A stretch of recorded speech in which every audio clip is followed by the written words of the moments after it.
Short, bald, and angry. You sometimes find that your dreams get in the way of your dream. Get out of here! Dreams blocking dreams. Dreams preventing my dreams from dreaming. Get out of here, Baldy!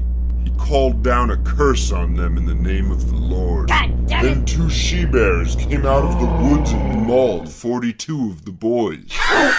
I'm a shooter, goddammit. Cross me again, I'll put a bullet through your head! Not that kind of shooter. I'm a peace-loving shooter. A cameraman. I might appear to be short, bald, and angry on the outside, but I assure you I am tall, happy, and handsome on the inside.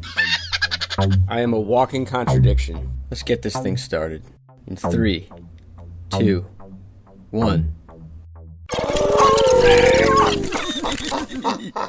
Here? Yeah. Ian.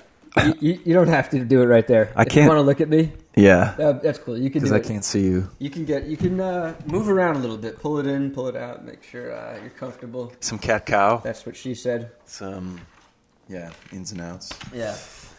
The old in and out. Let me put this on airplane mode. So, Ted, Hey, do you go what's by going on? Do you go by Theodore at all? Or? I do. I go by Theodore. That's my real name. Some people call me Ted. Some people call me Theo. I had a grandma that used to call me TR.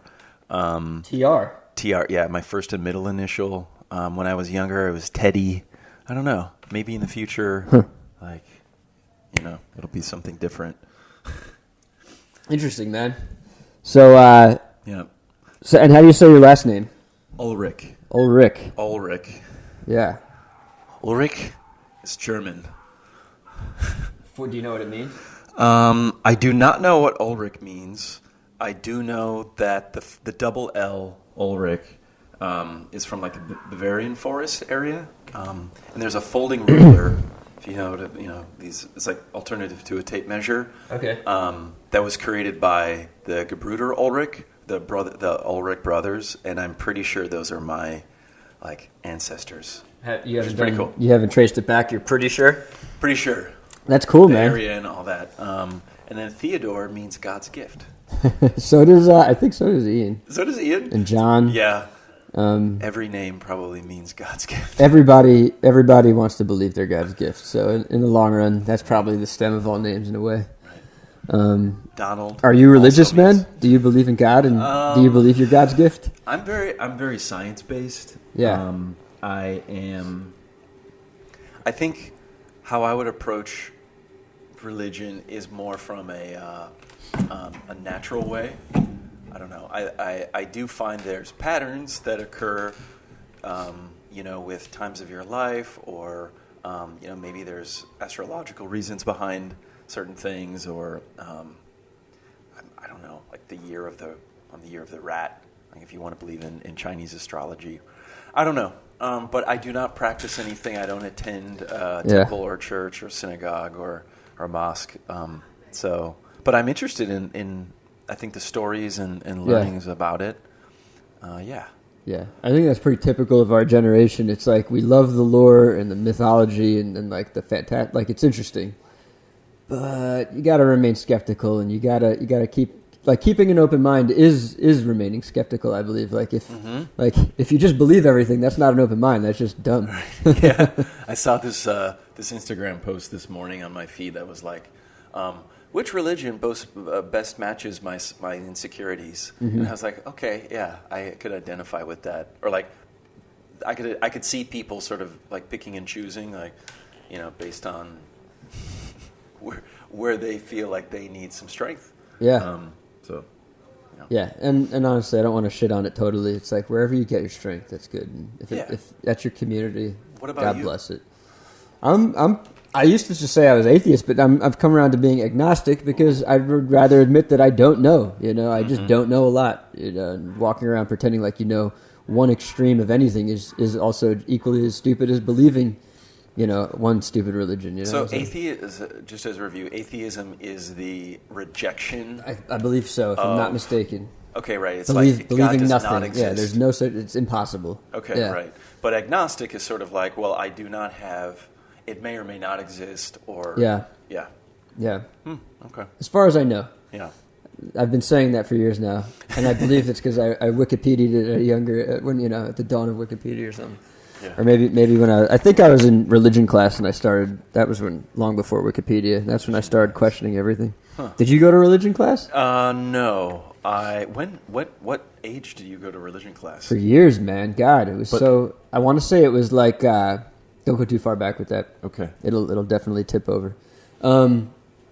Yeah, it was like elementary school to middle school, and then probably I think in high school it stopped because that's. So we had. I mean, I grew up in Illinois. Yeah. In Geneva, Illinois. Right. It's like 95% white.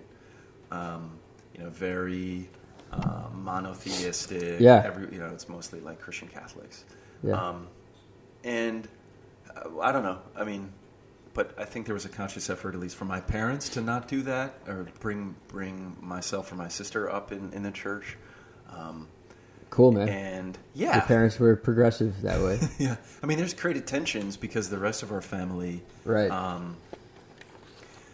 For Christmas or for Easter or for certain functions, like there would be the ceremony. Yeah, and you go to mass, but I was never confirmed. I never went to what we call it was CCD. It was like Catholic something. I don't know. CCD was the school. It was like I'm agnostic, but I'm not sure if I feel comfortable around you now. Really? No, I'm just kidding, man. Yeah, that's wild though. Yeah, it's like everybody. Most of us, I feel like, grew up kind of doing what all previous generations had done, and then somewhere in the '90s to early 2000s, everybody just, I feel like, collectively started believing less, or going to church less. Maybe, I don't know. Yeah, I don't know what the stats are actually. But you didn't grow in a church or anything, huh? In a community that was avid about it. Yeah. So we met because of my old roommate Sean Phoenix. Yes. You two were buddies. You guys like best friends growing up, right? Yeah. I met him. I remember in 6th grade because he was coming from like Catholic school into the public school system. Oh wow, man. Yeah. And I remember. We really got to know each other because of band. He collective, like the big band. Everybody in school, or more like the school band. The school band, yeah. And I played tenor saxophone. He played baritone saxophone, amongst many other things. Can you still play? I don't. Just living in New York practice and moving. A lot. Yeah. The thing about saxophones is like they're big instruments, and they're kind of loud. Yeah. Unlike a guitar or piano, you can't really like turn a knob down and practice quietly at night for hours. You gotta blow all the way in. You gotta blow, and you gotta do it like. So then, where do you do it? In a New York City apartment, you're either gonna piss people off, or if you're good, maybe they enjoy it, but they don't want to hear you in the morning. So not all hours. Yeah, so it's made it a little bit difficult. I also feel like I'm very interested in music. But the saxophone in particular is, I like it, but it's quite narrow as far as like the genres of music that it's in. If you think of a piano or guitar, whether it's like jazz, electronic, classical music, like Motown, I don't know. Those instruments are in everything. Yeah. So it's kind of fun to be able to play a piano or guitar because you can kind of like dance across all music types, whereas saxophone was like, cool, jazz, and then like what else? I don't know, like marching band. I know what you're saying. I've seen it where it accompanies music you wouldn't expect it to accompany, and it can work. It's cool, but it does have it seemingly has a limited range. Where it can go. Although, to its credit, like when you hear the saxophone solo in the M83 album, it blows you away. You're like, it's a show stealer. I mean, when someone gets up there and wails on the sax, it's like, whoa. Yeah. It usually gets applause. So you know Sean from your old apartment? Just from living with him, yeah. Yeah. He was Shout out to Sean Phoenix. And Dream Council, was a band you were in with him. Yes. And Dream Council lives on to this day. A music video coming out that I made him last time he was in town, in your apartment, no less. What the song is called? I want to say All Day, All Night. Cry All Day, All Night? All Day, All Night, yeah. Fuck me, I can't remember exactly what it's called. But it will be coming out, and it will be blasted all over the place when it does. Very good tune. If he allows it to come out, yeah. Because we were talking about how he tends to take things down all the time. He makes all these wonderful works of art and then takes them down. But yeah, so how long were you playing in a band with him, man? For years. I mean, there was, Like middle back in school. Geneva? Yeah, in Geneva. Then there were, jazz bands, and then both in school and out of school. Then, and then we just remained friends through middle school, high school, college, and then he was out in New York here for a few years. And, we were creating some music together then. Yeah. It was first called Lestat, like the vampire. Yeah. Because he kind of looks like Lestat, right? Is that kind of how that comes in? And has an obsession with maybe some like morbid, evil, morose things. Yeah. But then later we kind of brightened it up, and it became Dream Council, which is one of the coolest names of all time. Yeah, I think so. Sean's good at naming things. Did he name it, or did you come up with it together? We came up with it together. I remember I was going to Moscow, and I was in the airport in 2013, and we were having a phone conversation. I was like, okay, we need to finalize the name, and what about, like Dream Council? And I think it's good because dreaming is it can be whatever you want it to be. Yeah. It's like dreaming in your sleep, or dreaming about what you want, or dreaming like a nightmare, or it could be something good. And then the council is it's a group of people. Yeah. Yeah. It's thought provoking. Yeah. I mean, it's hard for me not to sort of interpret it literally, like there's a council of dreamers, or like higher conscious beings of higher consciousness who like get together and they're holding us together in our dream state or something like that. In our collective dream state. Yeah. Long white robes. Or maybe all colors of the rainbow robes. I don't know. That's nice. Something like that. Yeah. I actually, when he was staying with us one time, I started drawing some Dream Council characters and imagery and stuff. I don't know if that's ever going to manifest, but when he comes around, we start throwing out ideas, start popping out left and right, and then he leaves, and then we're just left with things half started, and that's the way it goes. Yeah, living in different states and all. I think I like to surround myself with creative people as well, and it's just it's what happens. You talk about things that you want to do. Yeah. You really it's have natural. to just like fight to do stuff. Yeah. Because people get busy, or you think of the next nice idea. I try to be really careful about when we're like flow talking, that I don't say things that I don't intend to do. Okay. Because I really hate being the person who says he's going to do something and doesn't do it. I feel like you're probably similar that way, but it's hard. Like, you're hanging out with inspired, creative people. You're not going to hold back. You're gonna tell. Yeah, this is a broken chair. Probably going to break one day with me in it on the show. I don't let guests sit in it. It's only for me. It's very cool. For those who can't see, which is everyone listening to this, Ian has the mic arm attached to one of the arms of the wooden chairs. Yeah. It's kind of like looped over. Yeah. Yeah. That's my setup. So you're when I met you, man, I had no idea who you were, what you do. I just thought of you as like Sean's best friend in a band. It was like some innocent childhood friendship. Moved to Brooklyn. Yeah. And I don't want to say goofy, but there's some goofing around, wacky shit. Uh-huh. And then slowly I start to discover who you are, and you're kind of nothing like Sean, really. You guys are like polar opposites in terms of careers. Yeah. And like what you do. Mm-hmm. And let me just read off what your sites say. Like, you're a designer and an engineer, right? Yes. And you're an industrial designer, also kind of more specifically. Mm-hmm. I wrote down you're a problem solver, because that's clearly what you do for a living. You're a disruptor, man. Okay. Yeah, that's what the Google says, man. More than one thing, your name comes up next to disruptor in more than one. Okay. Post. You're generally a curious person. I was going to ask you, do you consider yourself an artist? Yeah. I mean, yeah, for sure. I love to make stuff and be creative. Yeah. Yeah. But then that brings us to the big thing, which is you're a founder and a partner at Tomorrow Lab, which is a technology design and development consultancy in New York City. Yeah. It's socially and environmentally focused design. Would you?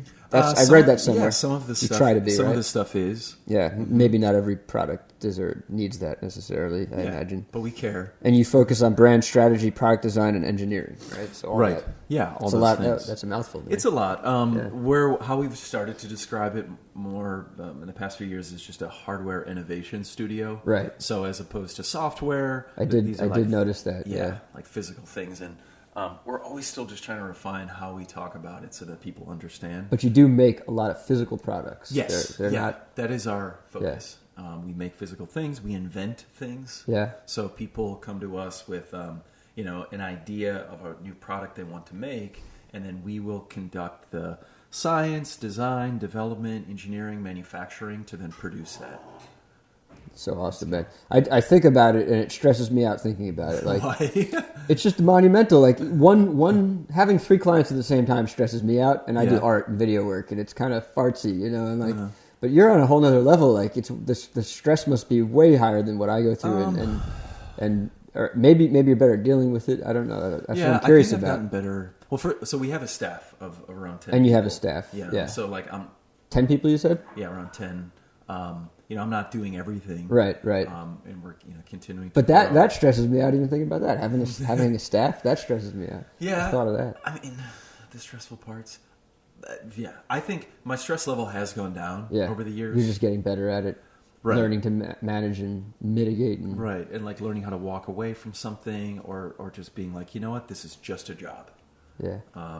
And, if I hate it tomorrow, it's also up to me to walk away from it and say no or say goodbye. Yeah. I'd say like the small stress is like now I think about, so, the business is 8 years old. It's going well.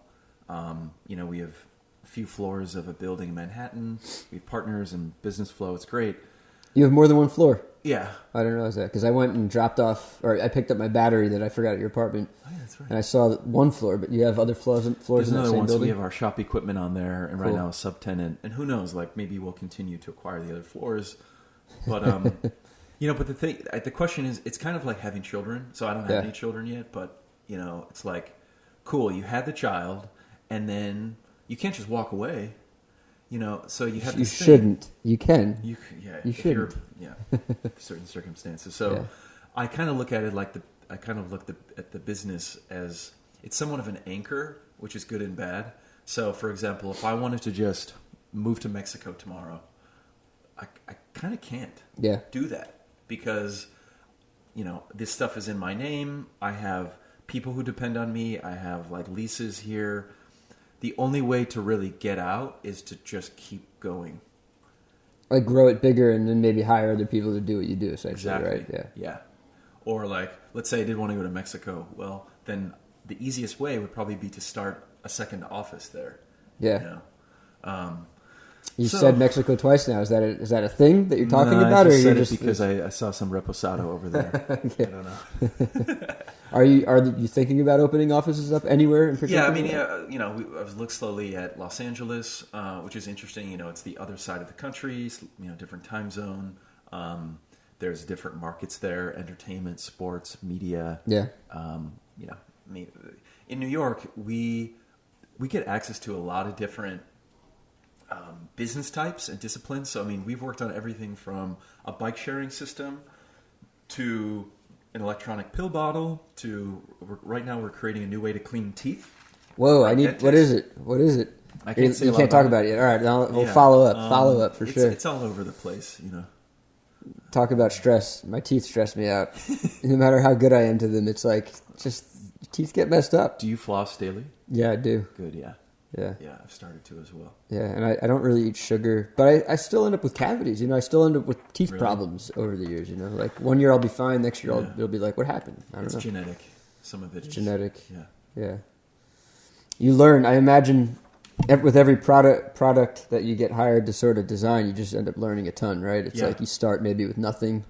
Totally. So let's dive into that process because you were eating a second ago. We were saying maybe we could talk about process. Not maybe. Let's definitely talk about process. Let's walk us through a product, man. Like you're sitting in the lab, and the phone rings, Right. or an email. Yes. So first of all, we have a guy on staff whose job it is to reply to emails. Nice. So we'll get a cold call inquiry. Do you get a lot? We do. It's almost daily. We'll get an email, and the people who are sending that could be everywhere from an entrepreneur to someone in a big business. Yeah. And it's never clear immediately kind of who this person is, and you because need to people talk to them. don't want to announce themselves fully, right? Like it's awkward to be, like brag or explain too much at the Right. get-go. And we have an online form, so like that's the entryway into the process. Is we ask you like, what are you trying to create? What problem are you trying to solve? Who's your team? How are you funded? And like, what do you want us to do for you? Do you even ask them like, "What's your title?" Things Yeah, like that. Yeah, we that do helps. that. That's So- super. Yeah, it's smart, man. Yeah, and then from there, we will host a follow-up call or a meeting. You know, Yeah. if we recognize the company name, like if it's Black & Decker or someone, like, oh. Have okay. you worked with Black & Decker? No. Okay. Shout out to Black & Decker, hire us. My sister's working for them, man. Maybe Yeah. we can work something out. Wow, weird. What is she doing for them? She does like finance stuff. Okay. Yeah. They're cool. I mean, it's a hardware tool, or it's a tool company. Yeah. They have a pretty well-known brand, like that black and orange look. But so that's kind of like the entryway, and then we put together then a scope of work. So we try to figure out like what is it you want to make, and let me try to use an example that I can talk freely about because we work on a lot of confidential stuff. Right. Maybe can you talk about a previous product? Or Yes. So let me think of a good one here. what did I write down? How that I about had this? Questions about We were talking about food a little bit earlier. Yeah. So there's this company called Teralytic. Teralytic. Yeah. They are based in New York.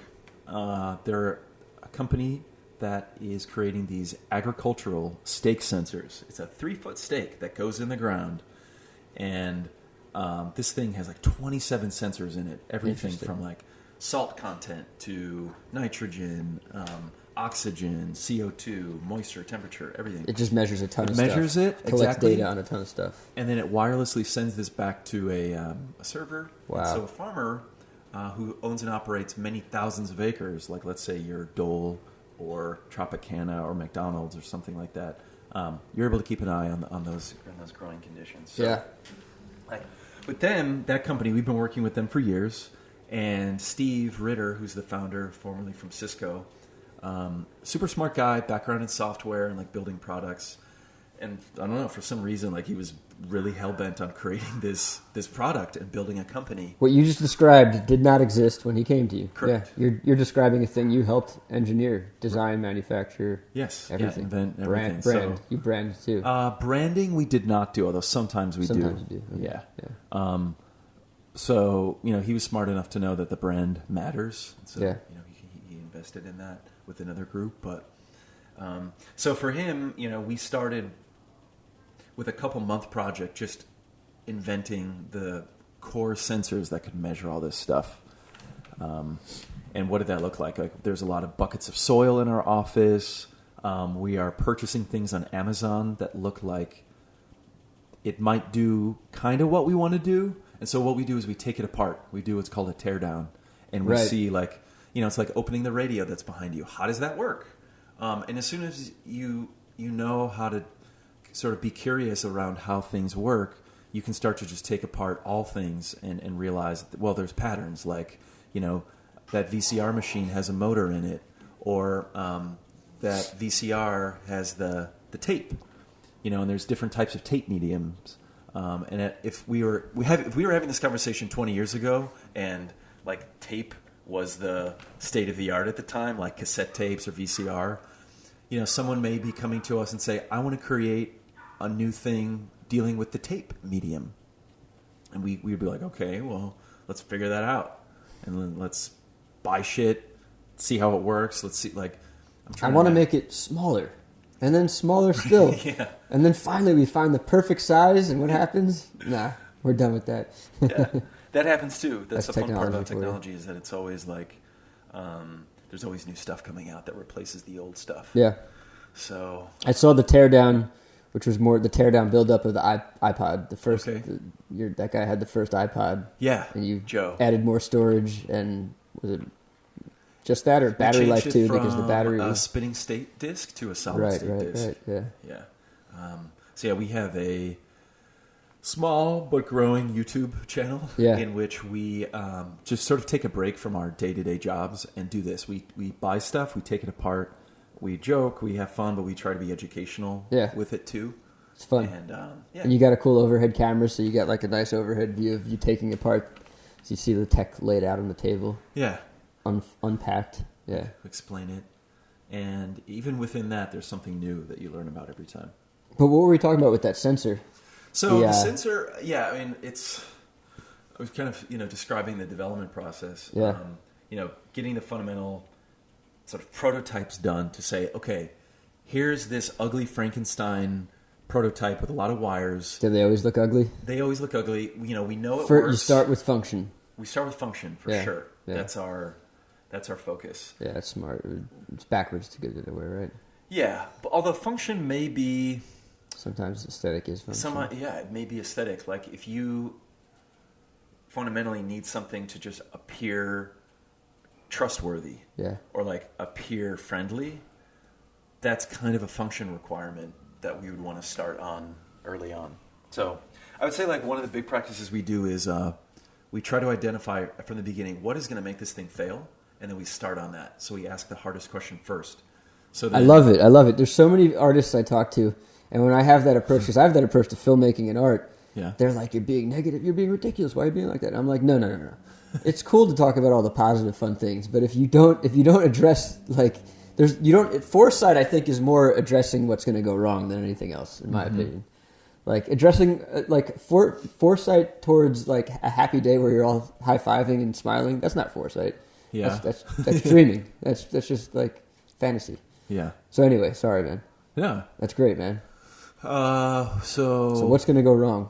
So what's going to go wrong? And then, I mean, in the past, for example, we have had projects where we can't get past that. And, where the client is very much with us, and we kind of say, like, look, we're struggling in these ways. We don't think that it's possible to do what you want to do, but we have maybe this alternative where we can, bring the project around. So, like, this teeth cleaner that we're working on, I won't go into the details, but the first phase of it, we kind of almost encounter this where we're like, we cannot figure out a way. So the dentist's goal with this product was to clean all of your teeth in 10 seconds. Because brushing takes 2 minutes. It's specifically for dentists, not for consumers? No, it's for consumers. It's going to be a consumer product. And I mean, the market That's studies... amazing. You're inventing something to brush teeth in 10 seconds? Right. So it's like, oh shit, how does it do that? See, that would come to me. I'd be like, sorry, no, good luck, bye. So we bought all these toothbrushes like Sonicare, these weird mouthguard style things. Yeah. What do you use? I use a normal, natural bristle brush. Soft bristles? Soft bristle, yeah. That's what I floss a lot. Yeah. I got some weird teeth. That's my molar. But we almost lost it products there, but I think then at the last minute, Pepin my business partner came up with a pretty cool idea and kind of like brought it all back. Nice. So we had a pretty Pepin. Solid idea. Yeah. And then from there so there's a very intense like invention portion, and then the later phases are all around refinement and engineering, which all kind of look the same. We do electrical engineering where we design the circuit and then print the circuits. We program them with firmware that we write. And then there's the mechanical engineering, which is really like, how does it fit all together? How do you design this for mass production, like injection molding machines or whatever process we're going to use? And how does it assemble? Because a human has to assemble it with screws or glue or whatever. And then, we if they need it, we will help them get their factory process set up. So we have partners in Asia that we've been working with for a while. And they're our go-to. So it's, in Shenzhen where Foxconn, that's where all Apple products are made. We don't work with Foxconn, but that city is a main hub for the stuff that we do. Mm-hmm. It's the electronics capital of the world. Have you been there? I have not. I want to go really bad. Some of our employees have. So when stuff is being manufactured, it's helpful to have the engineer who designed it at the factory. Because if something's going wrong, you need that immediate insight to fix it quickly. Yeah.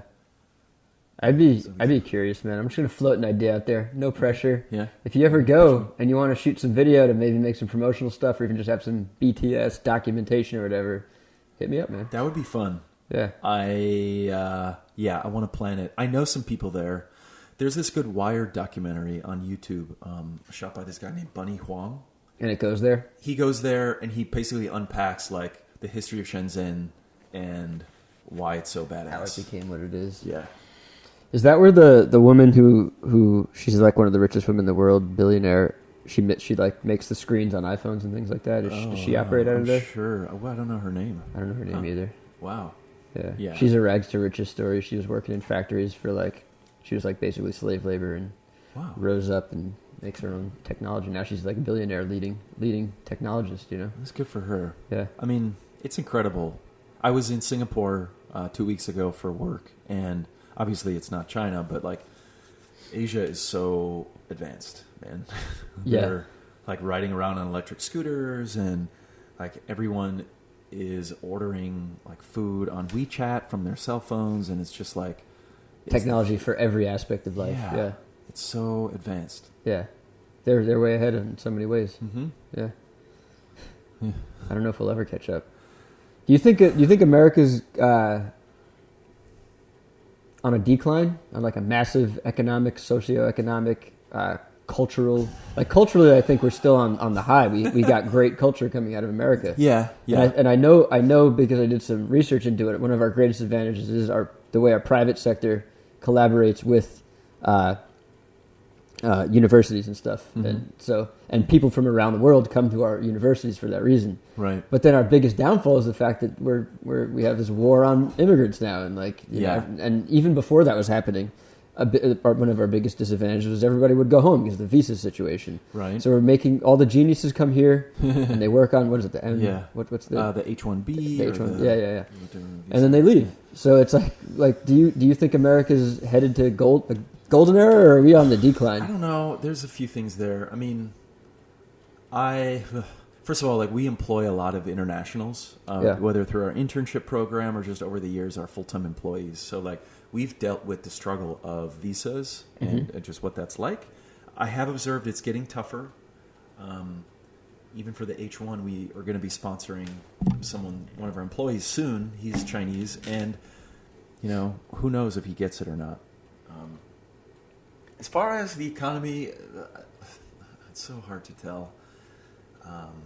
I think that I don't know. There's different sides to look at with every country. There's meta patterns, like right now we understand that the economy is doing very well. I would not attribute it to the current president. I would actually attribute it to seeds that were planted from former presidents, or other initiatives they have had. Yeah. I also think that there's, the level that I interact with it, I see it more from the startup and technology industries like Uber and Lyft. What's happening with them is so fascinating, where they're acquiring bike sharing and scooter sharing companies and trying to sort of change how the people in cities move around. That is brand new. I mean, we've never really had something like that before. And so maybe in 10 years from now, people won't really just be taking like subways anymore in a city. They'll be taking scooters and bikes and autonomous cars, right? And like that's happening now. Oh yeah, all of that's happening now. Yeah, it's so wild because I just my default state of mind, I feel like I'm still in the 90s, but then it's like because in the 90s I would be like that stuff's never gonna happen. I remember like my best friend reading Michio Kaku to me, and I was like. Michio Kakamemi, like that's bullshit. None of this is coming true, and now so much of it is here, and it's out there, and it's so trippy to just sit back and just think about it. Yeah, it's like happening all around us. Genetic engineering, it's a whole thing. So I don't know, and then I do feel like people want to. So when we think about like factories or like where things are made, there's a lot of discussion about bringing manufacturing back to the U.S. And even a lot of people that we work with are really concerned with making in the U.S., which is fine. Unfortunately, there is so much knowledge and skill that is not here. Yeah, and even just infrastructure, right? And infrastructure that is in China. Like you just can't really make stuff here yet. People are working on changing that, but it's going to take decades to bring that expertise and infrastructure back. How much of it is also socioeconomic. Like people work way cheaper in China, right? Yeah. Like, Well, true. not everybody, but Although like the year people over who are in year, the factories. their labor cost is increasing, Right. as it should. Yeah. You know, and they're now starting to outsource to other Southeast Asian countries, like Vietnam or Thailand or something like that. So my question is always like, is it ever going to come back here, or is it perpetually just going to be pushed around to other more impoverished nations? That seems to be the eternal trend. Right. I mean, that's the other thing is like, guys, do you really want a factory here? Because they're dirty. Yeah, they fuck everything up. They're Um, often toxic. They don't need to be, but unless you put a lot of investment in and make them clean, Yeah. you know, even producing like lithium polymer batteries, which is in every electronic device, it's a very dirty process. Yeah.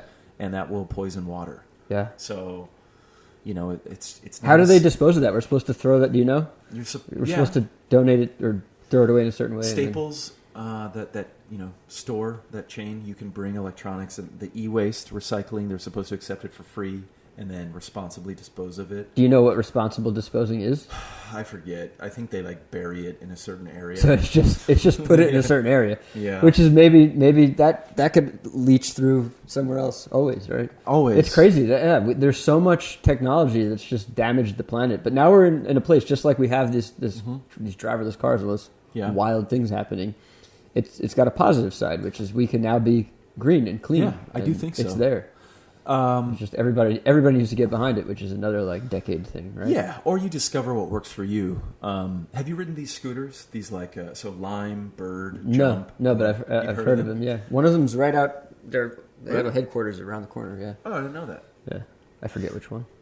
They're not in Brooklyn yet or Manhattan. There is one. It's right around. Maybe it's Queens because the Cypress is the border, but it's literally right around the corner. The bikes or the scooters? The scooters. Okay. Yeah. Got it. Wow, I didn't know that. Yeah, it's like a teal colored scooter.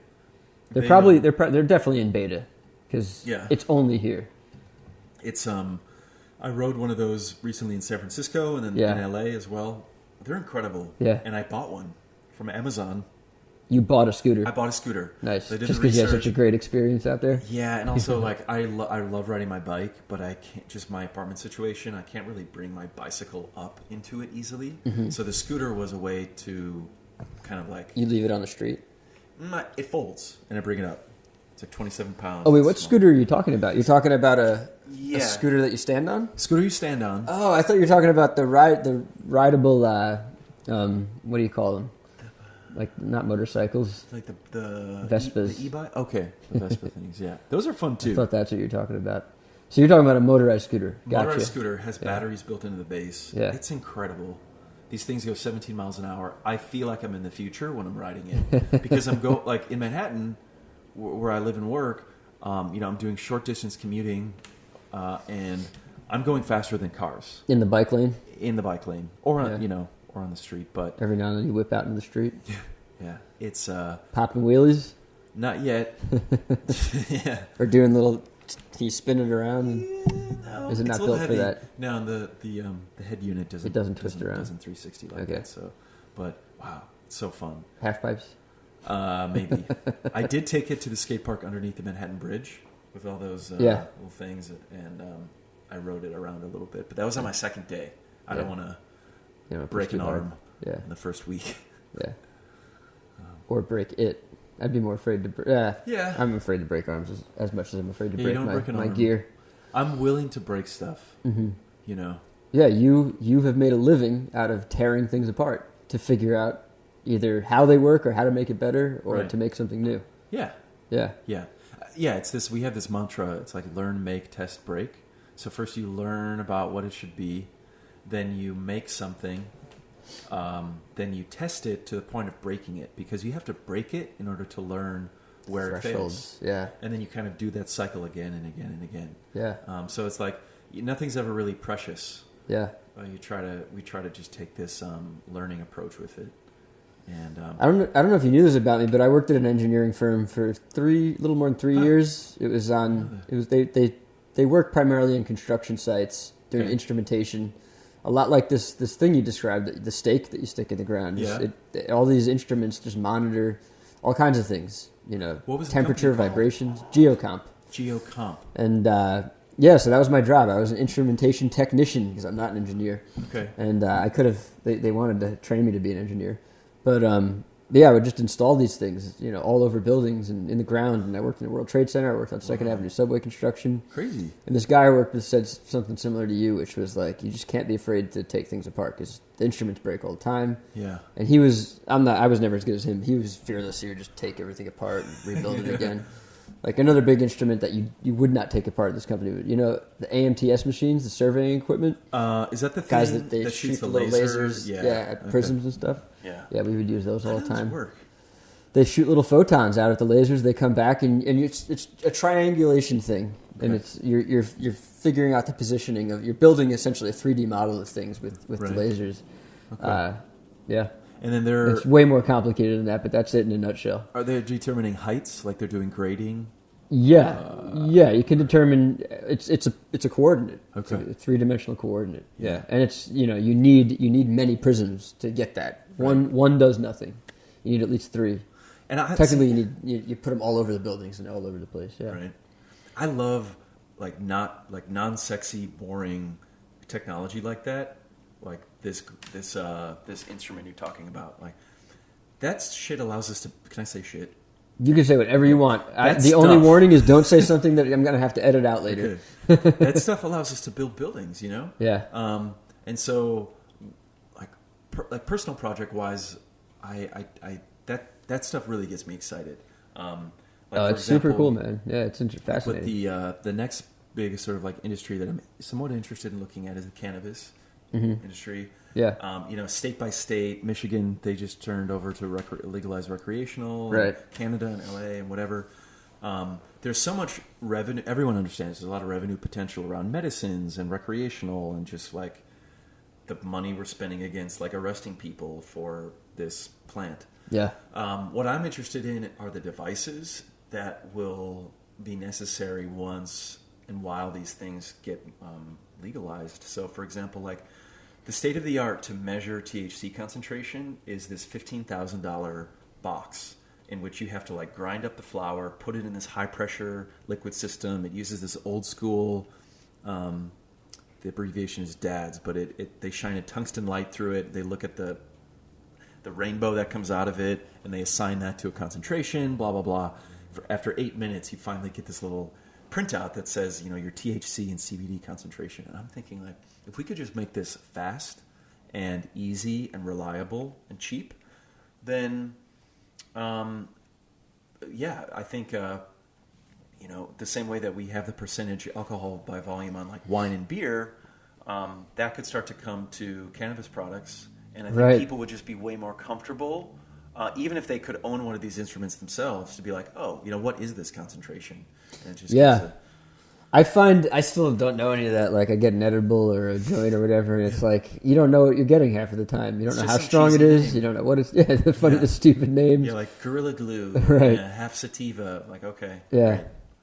Or the edibles, especially, I find to be really unpredictable. Even when they tell you it's a certain milligram or whatever, it's like.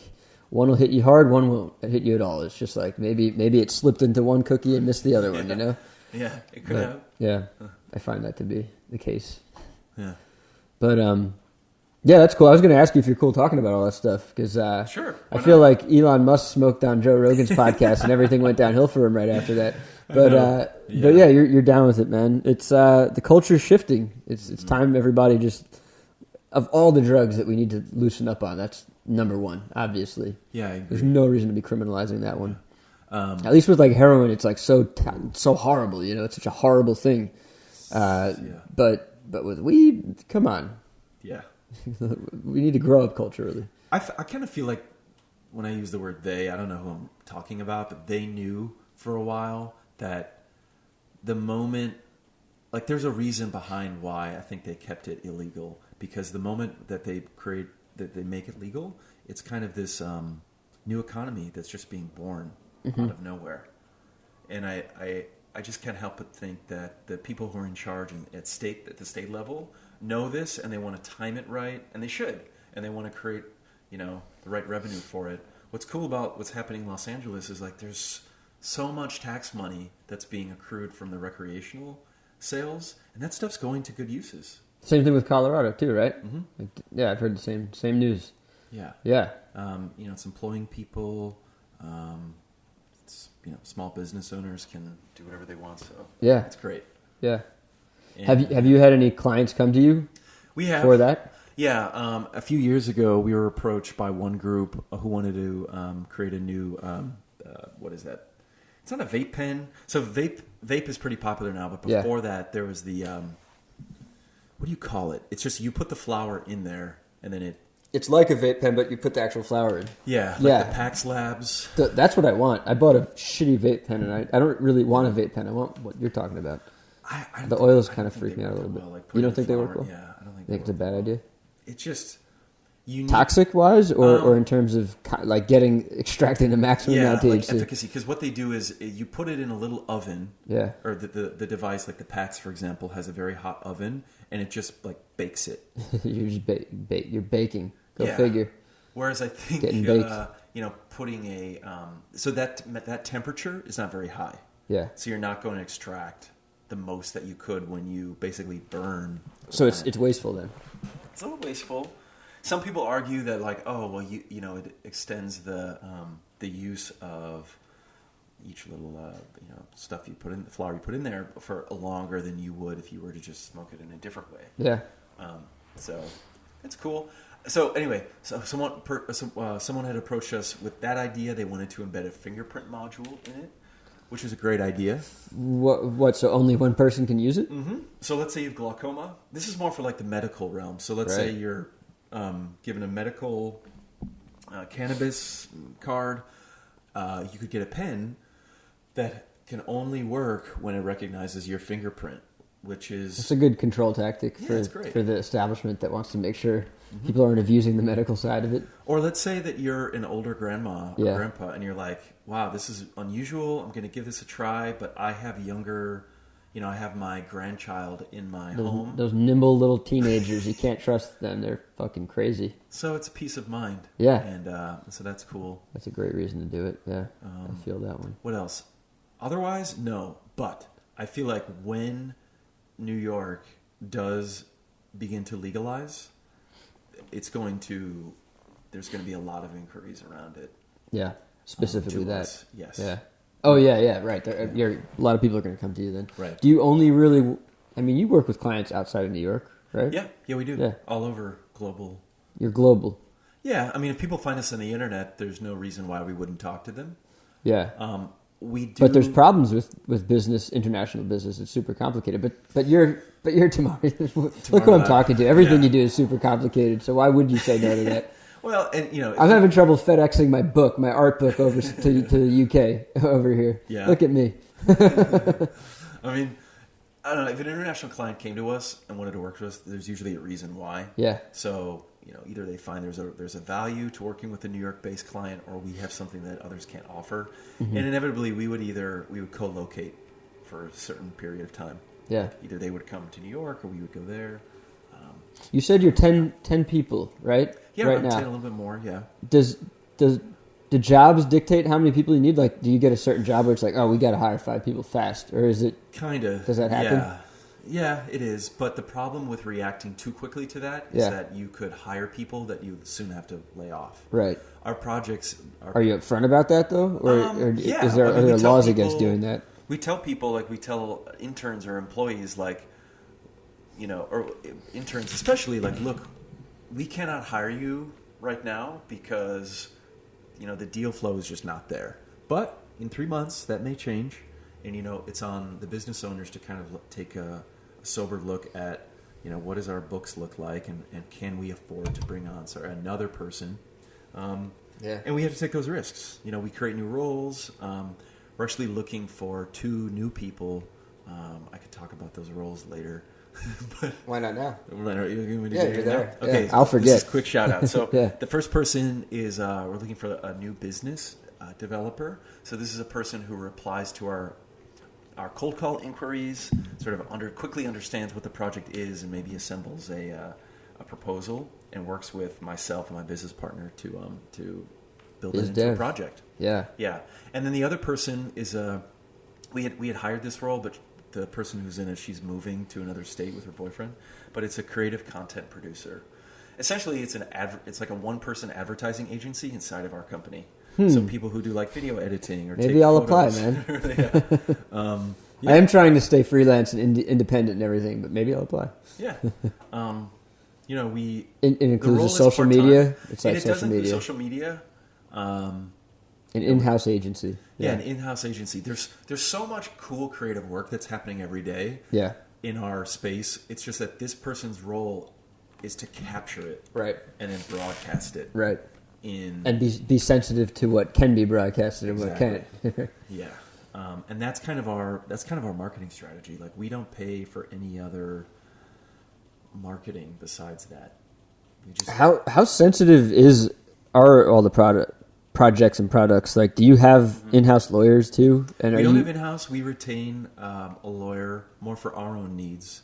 And is every job different? Like you're writing down the NDA. Like every product, you're making a different set of things to sign. Yeah, I mean, the NDAs will be signed at the outset, and it kind of works with two different ways.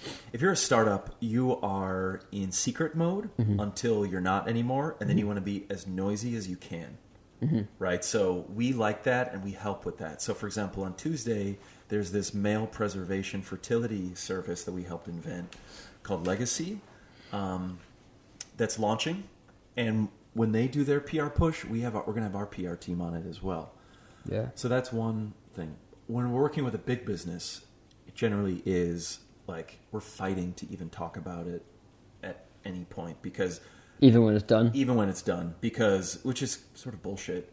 I understand it's secret until it's done, but then when it's done, the larger agencies, I don't know what it is. I think they just like to take credit for it, or like don't feel that it's important to point out the people who are involved. Right.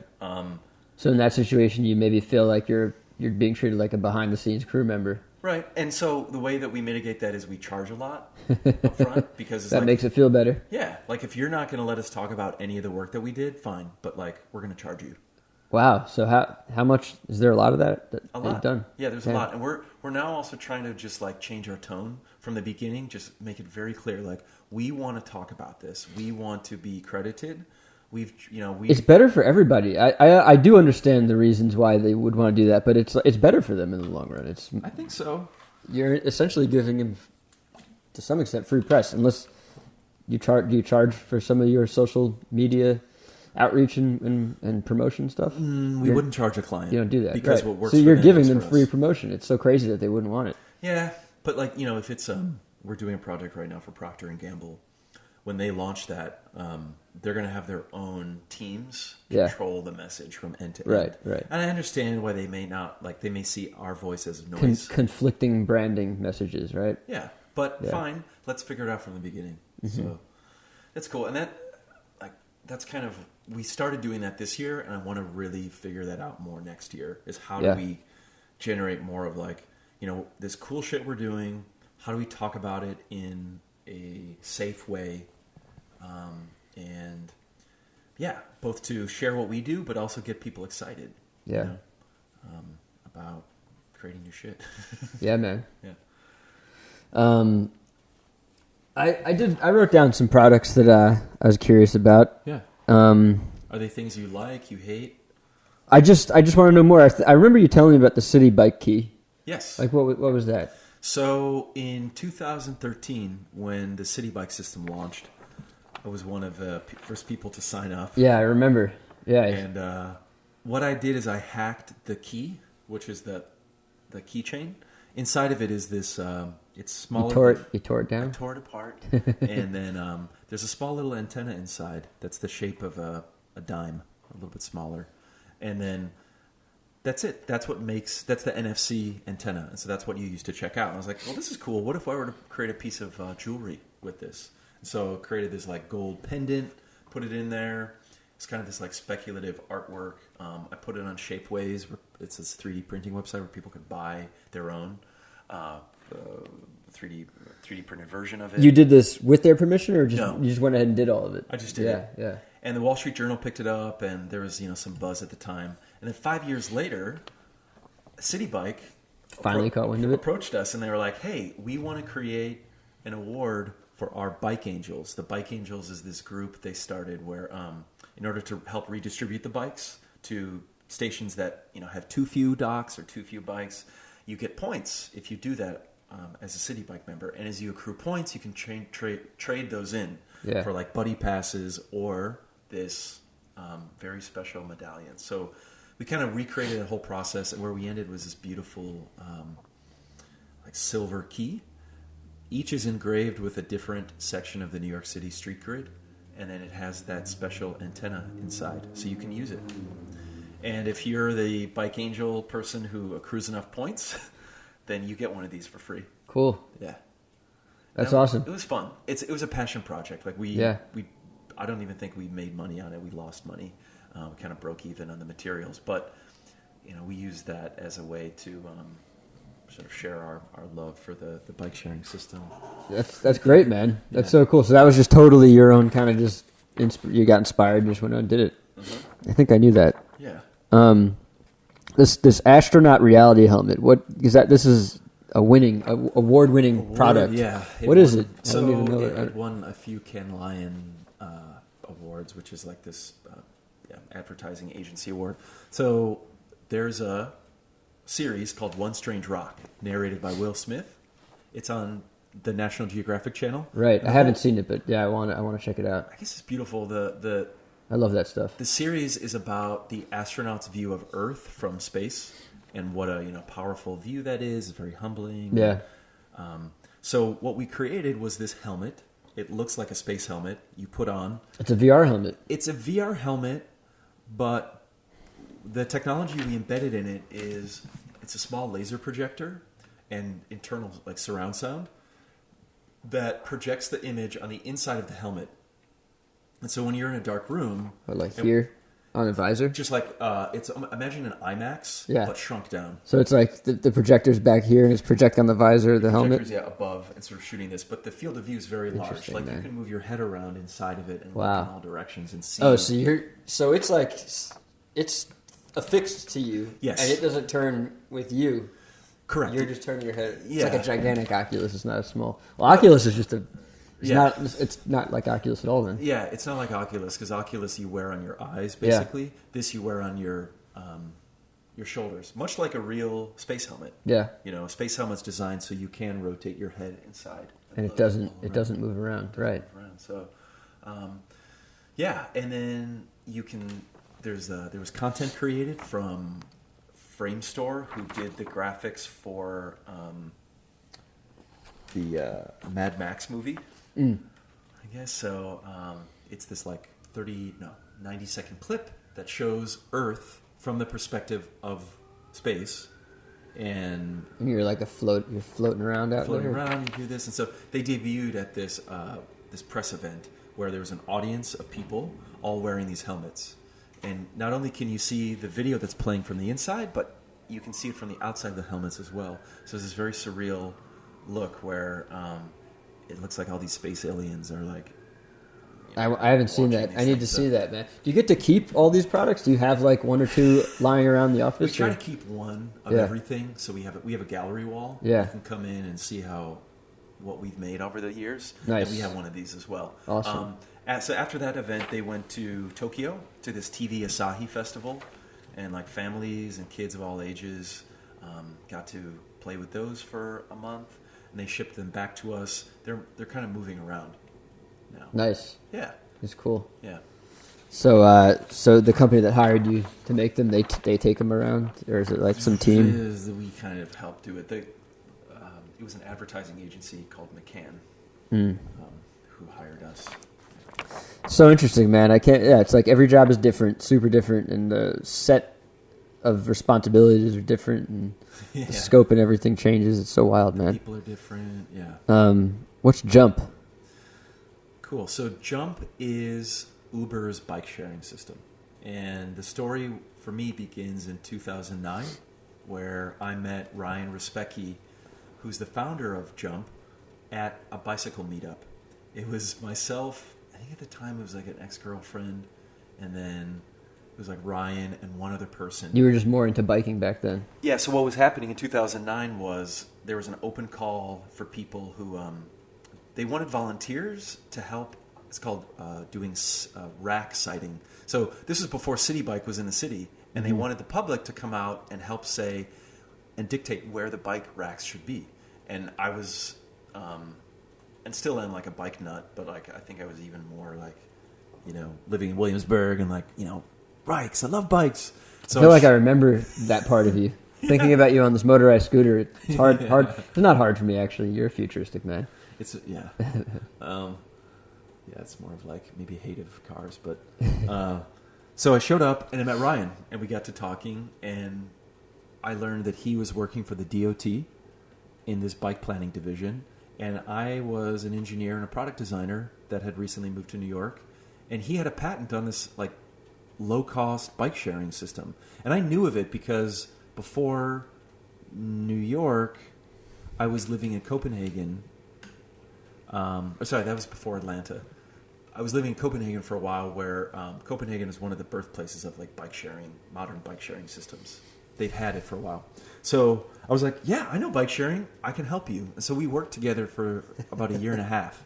I did the initial design, branding, like the fundamental engineering of the locking system. And, was volunteering for a good portion of that and slowly building up as the product was being built up. About a year and a half later, I started Tomorrow Lab, and I told him, amongst other people, saying, "Hey, you could now hire me in this firm that I have instead of me doing freelance for you." How big was it at the start? It was just me, Just you. and Pepin. Yeah, you and Pepin from the start. Yeah, sort of like part time. Yeah, and it just grew from there. So, yeah, so that's the story. So that was called Social Bicycles, that company, and he continued to grow that. Hired amazing people. This guy Nick Foley, who was an industrial designer from Pratt, who ended up doing their bike design. Sounds like Mick Foley, but I Nick, I think I know Nick Foley. Maybe I don't. And he was able to raise venture money, and then he was selling systems. One of the first systems or the first bike sharing system in Atlanta and Phoenix, and City by City. Then in 2017, they rebranded from Social Bicycles to Jump. And at that time, they released this electric bike. And if you've never ridden it, it's in San Francisco and also Staten Island. I haven't. And it's so fun. I mean, it's an electric bike. It's an electric bike. You hop on similar to like the delivery bikes that you see going around? No, because the difference is that those delivery bikes have a throttle where you can just have your legs like splayed to the side or and you just can hit the gas. Or you can pedal. Yeah. Right? But these electric so those are illegal. And they're illegal because they are you could just press a button and go.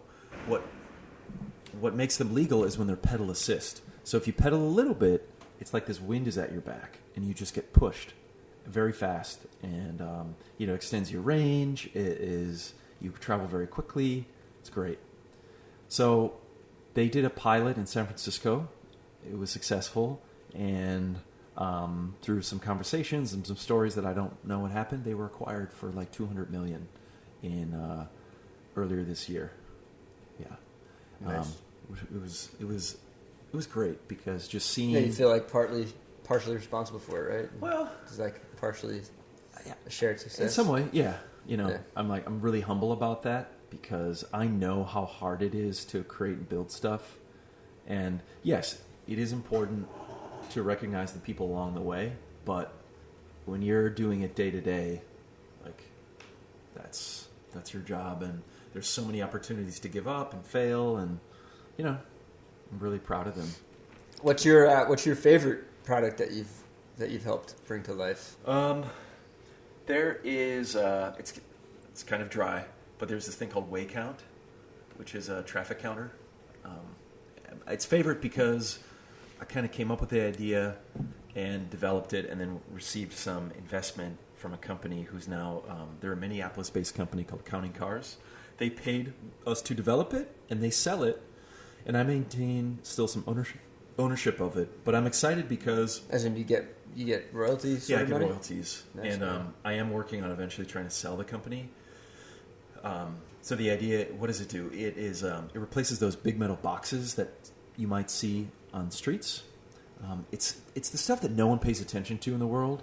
It's like this, it's this rubber tube that's on the ground, and that goes into this weird box on the side. What's happening there is the city has hired an agency to install that, and over the course of a week or a month, it counts the traffic. And then they do stuff with that data. They decide, like, should we install bike lanes? Should we put the money up to repair the street? Should we do other traffic engineering in the area? And so, but all that data is private because it's just sitting on in an Excel document on someone's desktop. So with Waycount, we're trying to flip that and say that from the beginning, everything is public. And how we do that is these Waycount devices have an app, and you use the app to like extract the data once the study is done. So after 2 weeks, you use your phone, it sucks the data out and it puts it on waycount.com. And now anyone, anywhere can go and see what was the traffic study, like how many cars per hour are passing in front of your apartment. Not that that's easy, but that seems like the easier part was why has it been private? Is there a reason why it's been private, or is it just because it's just private companies doing it and they have no incentive to put it out there? I think that's what it is. But there's no reason for it to not be out there. Yeah, other than they don't care. Right, there's So no they're privacy open to concerns it about it. Okay. That's Um, awesome, man. Yeah. I could see why you're proud of that then. Yeah, that's great. It's fun. Adding to the public knowledge, the public record knowledge, yeah. Yeah. All kinds of city planners would benefit from that, yeah. City planners, private businesses, Right. like nerdy concerned citizens who also do it. Right. Like, people are speeding on my block. Like, Right. Cool. If We you need wanna to buy one get of a stop these, sign. Yeah, you can Make an argument for a stop sign, right? Yeah. Or a red light, or traffic calming, speed bumps, whatever. change the direction of the street. I lived on a street called Taffy out in Clinton Hill. Taffy? For years, yeah. Okay. And one morning I walked down. I didn't even notice it happening. One morning I walked down and I was like, wait a minute, traffic's going the opposite way, and they changed the direction of the street overnight. Yeah. That's weird. Yeah. Was there any other improvements? I don't really know if it improved anything. I know that that corner, there was an accident on that corner. Almost every week there was an accident on that corner. Yeah, see, so they pay attention, and then they fix it. Yeah. I don't know if it stopped, though. I moved not too long after that, and there still could be accidents happening for all I know. Yeah. But what other products have you made? Because can you just like lightning round? Can you just like list off a bunch of products? Yeah. Or is it not so easy? We've done a gaming system for Hasbro. Guitar Hero? Yeah. So the Harmonix, which is the software I know. company, Yeah, I know Harmonix. Yeah. they collaborated essentially with us. We developed the hardware, but there's this game called Drop Mix. Cool. Which is like, who's that DJ? Do you remember mashup DJs? Mm-mm. And then like the 2000s, I forget his name. I'm not sure. Anyway, it's a style of music where you're just layering the beats from one track with the vocals of another. Yeah. It kind of sounds chaotic, but also fun. Girl Talk. Girl Do you Talk. remember Girl Talk? Yeah. Okay, that's kind of that style of music. Anyway, Girl Talk is the best. Drop Mix. Forever underground, because you can never monetize that, but it's the best. That's the ultimate remix. There you go. So what if you Ultimate could play mix. a game, a drinking game, or whatever game with your family where you're laying down cards, and those cards are on a special like play mat that is live mixing the bass line or the vocal line or the rhythm line from all these different songs. We developed that. So it's essentially you're enabling people to make their own Girl Talk remixes. Yeah. And you can record and compete. It's kind of fun. Against other players or other... Yeah, okay. Yeah, you can create teams. Yeah. Whatever. Smart... what else? Smart home vents. You're allowed to make money on that? No. So that's a good example of one that we couldn't talk about. I don't care about this one. Yeah. So you don't care that you're talking about it? Right. I don't care that I'm talking about it right now because it's... I feel like... Am I going to have to cut this out? No, it's okay. Okay. It's okay. It's going to be okay. There was a friend of mine who works at LinkedIn, and he did a video short on me and the company, and it was at the time, and we were showing them all the Hasbro stuff, and then later they were like, oh no, you can't show that, any of it. And I was like, guys, like, you wasted these people's time. Yeah. It's so fucked They said you could at first. They said and you then could, changed their and then it mind was later. like, you changed it. Oh, Yeah. it was weird. Other stuff. That's my biggest pet peeve is people not letting me talk about the things I do. Some jobs I don't want to talk about, but mostly I want to put myself out there, and I hate when I can't. And I hate hearing when people have put like years of work into things. You know, I don't want to blow up anyone's spot, but like so many of my friends are in these positions where they can't show all the work they do, and it kills me. It's being a martyr. Yeah, You know, and that's the worst feeling. that might be a little extreme. Well, but have you seen that poster? It's like these three shapes. That it's like you're a martyr, you're a charlatan, or you're a hustler. No. So the martyr is someone who does a lot of work but doesn't talk about it. The charlatan is someone who talks a lot but doesn't do any work. Right, yeah. And the hustler is someone who equally talks and does the work. Right, yeah. I want to be a hustler, motherfucker. There you go. I'm hustling over here, and I'm proud of it. I'm going to talk about it and show it. Yeah. What was it? I saw somebody saying, kids in the street dealing drugs think they're hustlers, but that's not hustling. That's dealing drugs. Like hustling is when you can sell ice to an Eskimo or something like that, right? Yeah. Or like Yeah. Or an ice cream scoop. I mean, I don't know. I think if you do that too long, like selling snake oil, yeah, you know, your reputation goes down the drain. So I think you have to Right. focus on like really what is the stuff that matters and helps people, yeah. because then it, you know, people know then that you can do that. Yeah. What are I mean, I want to just keep asking about products, Okay. but maybe let's go down. Let's go talk about some other stuff. Like, what's your routines and habits and best practices? Like, do you have a routine? Inside of business or outside of business? Both. Yeah.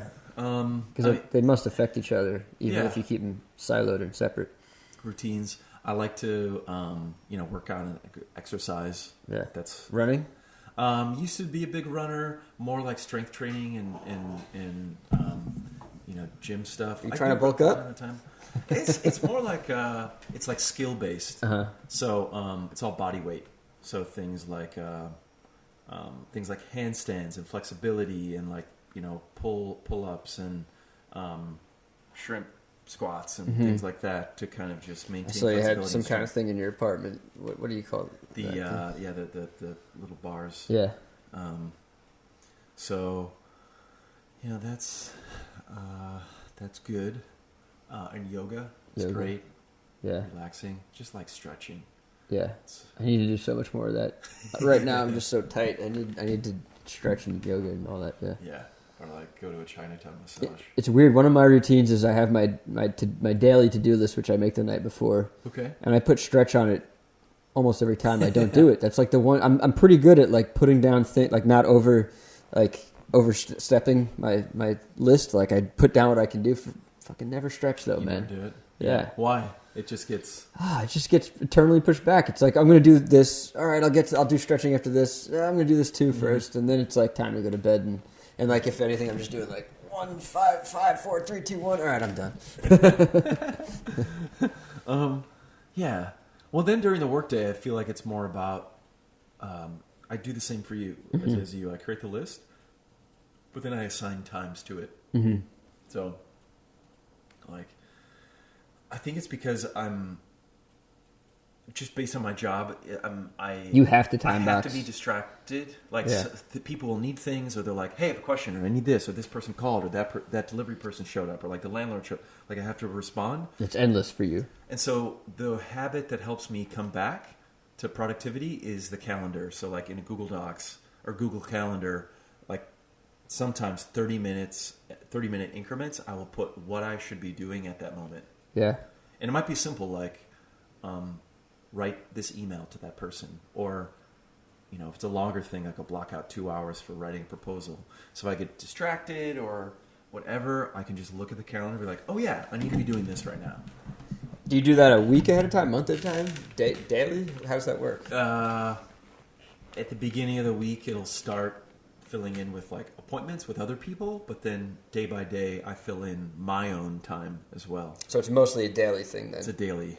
It's yeah. like you fill in the calendar as far ahead as you possibly can, but for the most part, it's a daily ritual. Yeah, and I fill that in, and I'll The morning or the night before? the morning and throughout the day. Okay. So also, if I changed what I did, I will go back and I will create like an event Right. saying, like, I'll delete the email that I was supposed to write, and instead I put in what I did, just so that I could always go back at a particular day and say, like, what did I do? It's smart. I do that too. It feels silly. It's like, why am I doing this? But I like it. I like being able to go back and see what I did, and I feel super discombobulated if I don't. Yeah. I'm inefficient during the day, and then even just in hindsight, I feel like I'm not. I think it's super valuable to be able to go back and take stock of what you've done, how you did it, how you time boxed it, everything. Yeah. Research it. I mean, if you track hours, which I don't, should, but like it's easier to do it. I don't either, but I want to. Yeah.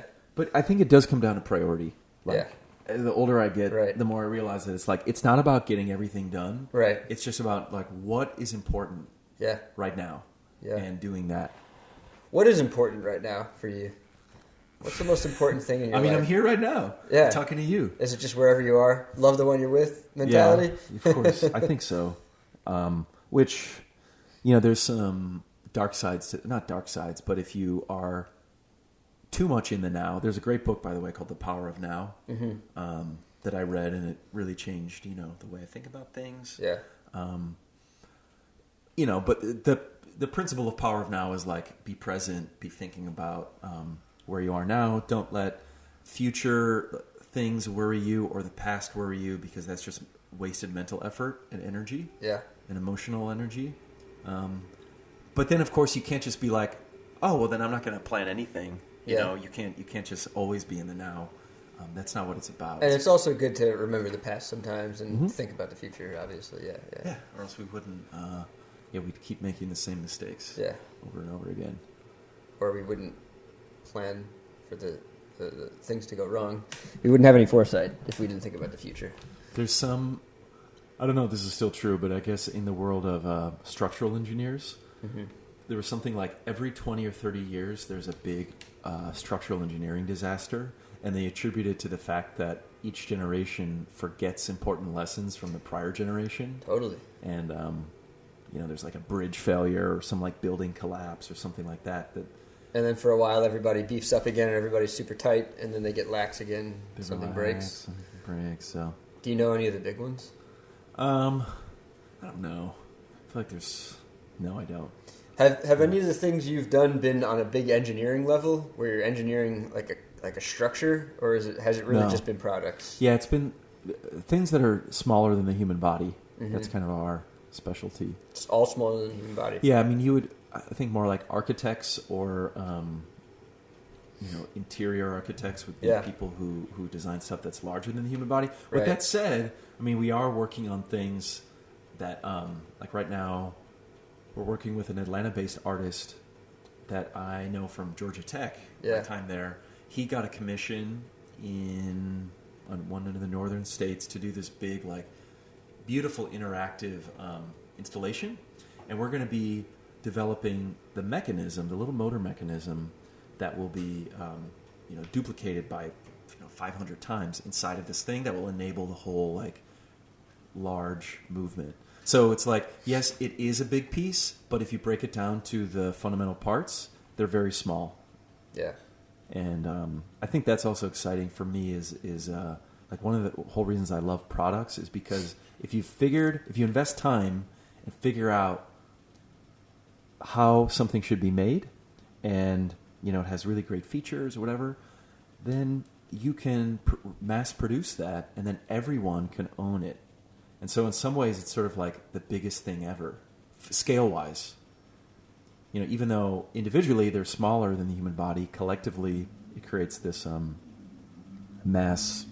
Whatever. I suppose my love of books applies to that. It's similar. It's not the same thing. I'm not inventing necessarily, but it's a similar feeling. Yeah, or things like reading glasses. Reading glasses, or things like the iPhone. You were just picking up that bottle, and it made me think: why do bottles always have those ridges? Why are they always shaped? Here? Why do they do that? Is there a reason? Grip. They could get wet. You think that's a grip thing? Yeah, I think it's a decorative thing. This bottle doesn't have it. This Galvanina Italian sparkling mineral water doesn't have any. So we need to stop using plastic, don't we? Are you involved in any things like that? Like that are your own initiatives or initiatives that come to you to help save the planet? Or are you not? I mean, it's not that I'm not interested in it. I think that what I do is I invest my time on problems that I think are worth solving. Yeah. So, for example, I will say no to something that I think is a waste of plastic, and therefore I am helping reduce plastic. Yeah. But no, I'm not directly involved in any. You've been growing for a while now. Maybe it's in the future. No. Maybe You'll get to a place where you have grown even more and you have a different structure. Maybe you have a different wing that just focuses on that alone. Yeah, I mean, material science. Call it today's lab. Today. Well, we have Made Today. We started You this did? year. What is that? So Tomorrow Lab is our design company, Yeah. and Made Today is our fabrication company. Cool. So the products designed by Tomorrow Lab, Get our customers designed. can purchase from Made Today. Interesting. So they choose to go with that separate part of your company, or they go with They someone have else? to. They have to. Well, if they choose to purchase from us, they purchase through Made Today. The reason is like it's set up to be the right sales tax structure. Also, the company itself is sales tax exempt, much like if you were selling clothing or something like, the It's like thread a and wholesale thing, yeah, essentially. and then we collect sales tax on the things we purchase and buy and sell. So yeah, Awesome, man. You're a fascinating human being. It's really funny. I mean, it's like I told you at the beginning. It's like the way I met you. It's hilarious to me because we're just hanging out, we're doing silly, stupid things, and then slowly I'm realizing, Jesus, Ted's on a whole nother level. I don't really have any friends like him because I hang out with artists mostly. yeah, Like just not that you said you were an artist, but you know what I mean. Like we're not inventing things, and we all like to call ourselves geniuses, but you're more on the genius level than most artists. Thank you. That's really generous. I think it's serious though. It's like artists love throwing the word genius around, Yeah. But you're definitely operating in a sphere where like the word genius should apply. Like I made a sick piece of art, and someone made a sick piece of music. Yeah. Fucking genius. I don't know though. I don't really know all the time. Emotional, beautiful, all that stuff. Sure. Yeah. Brilliant. Genius. I get it. It's just like a casual word to throw out, but it's definitely Yeah. It's not so people don't use genius as much as they used to, but there was a time, like even just 5 years ago, where everybody was overusing genius. Genius a lot, yeah. I mean, the thing I would have to say is like, it isn't as easy, or it's not as like quick, and like effortless as it might appear. Yeah. Like, because I think when people say genius, you assume that, like, wow, they came up with it, and it was like easy and quick, and it was like done that way from the start. And in fact, It's not like that. Ever like that. No, not even for geniuses. Yeah.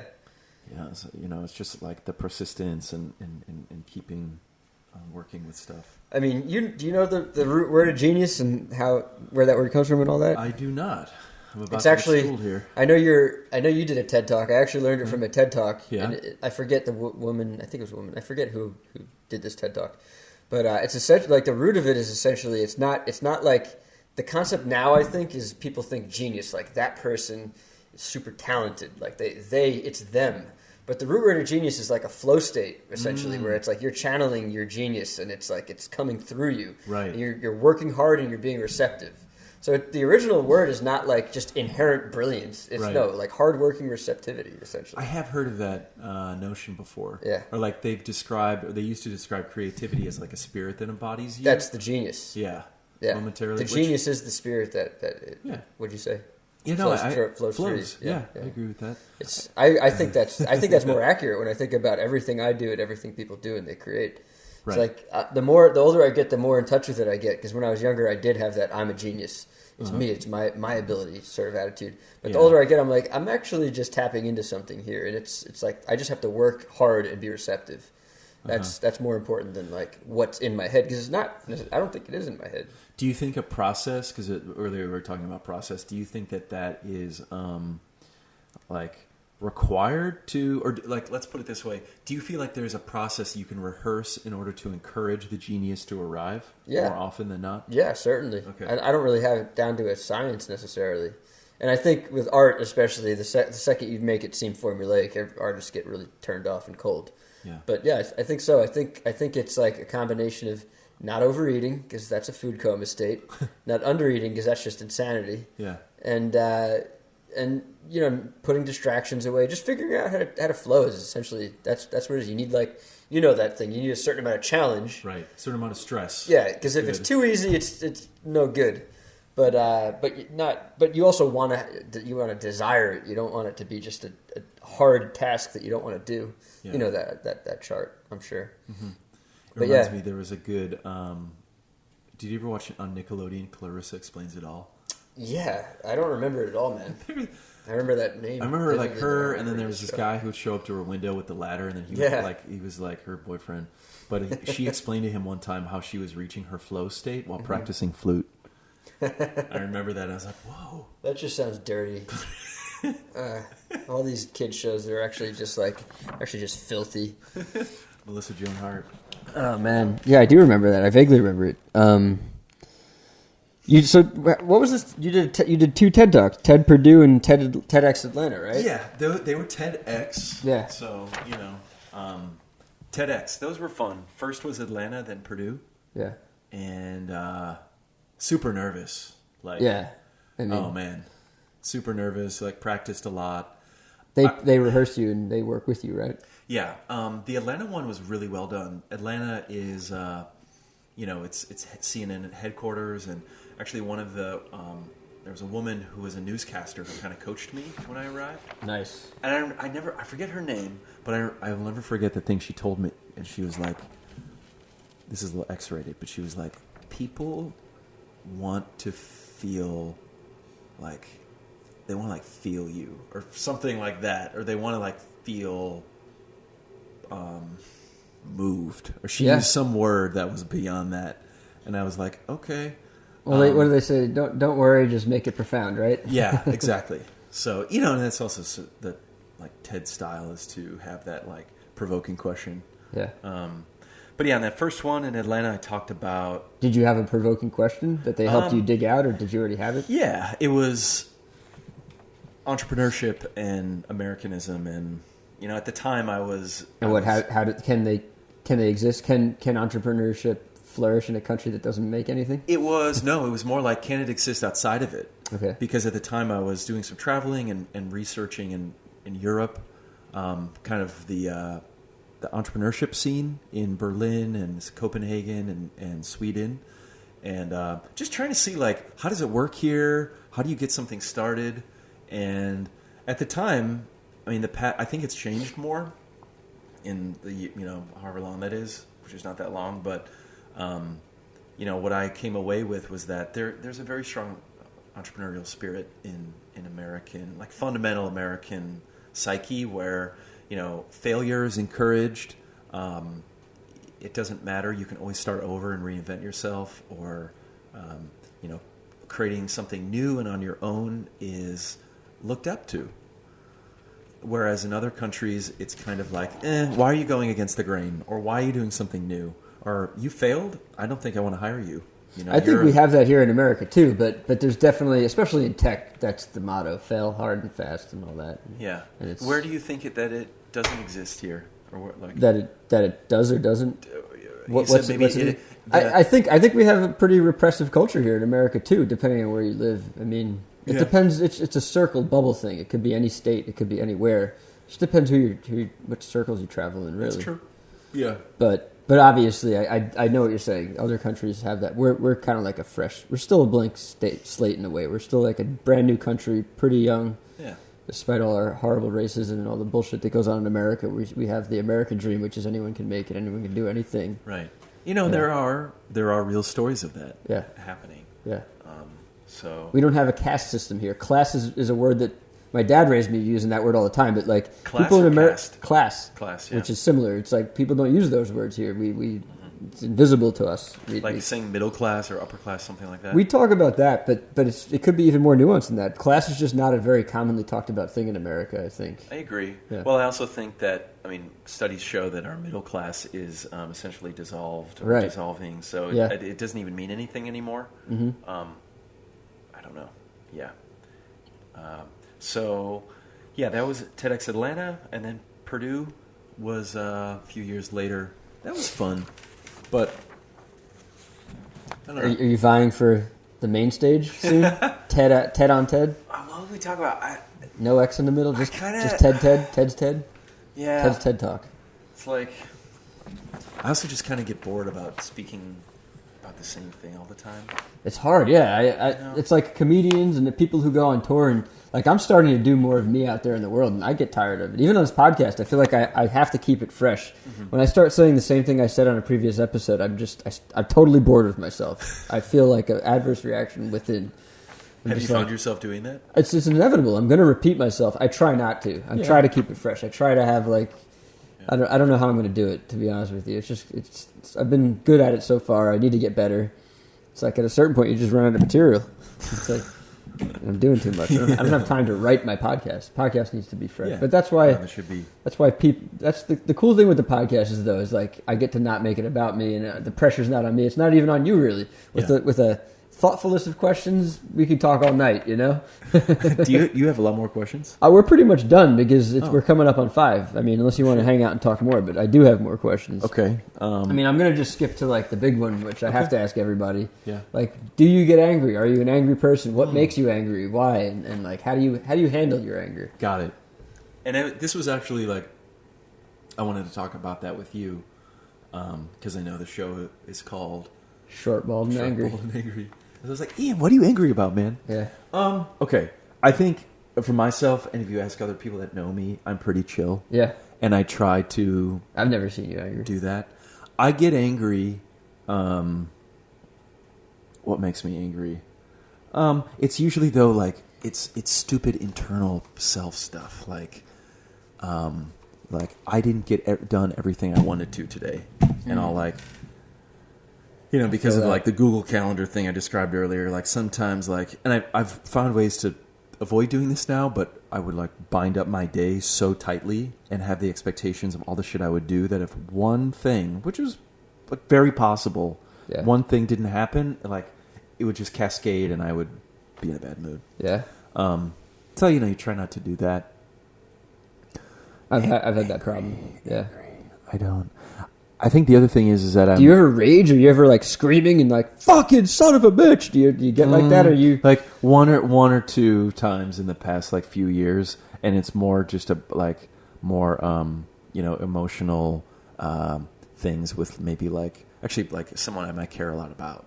You know, you just kind of get into it. Yeah. You know, I know all too well. Yeah. You know. Relationships are crazy. I forget how. There's a poetic way to put this. I'm probably going to butcher it, but we're like we're the kindest and the harshest to the ones we love, especially lovers. Yeah. Unfortunately, like even worse than our parents and our siblings. Like our lovers were like the meanest to them. Yeah. We're also the best to them. Well, there's that other thing that's like the things you don't like about others are the things you don't like about yourself. True. And so that is usually kind of true. You know, and then that tends to come out weird, or like, you know, you have this internal dialogue about how what they're doing bothers you, and then that's the whole thing. I try not to talk too much trash, even though I can talk trash with the best of them. But I always love when I'm hanging out with artist friends who are trash talking to other artist friends. I find it hilarious because I'm like, obviously you're jealous, but also it's more than that. You're basically criticizing yourself in a way. But are they criticizing their creative work? Or yeah. What are they doing? Creative work.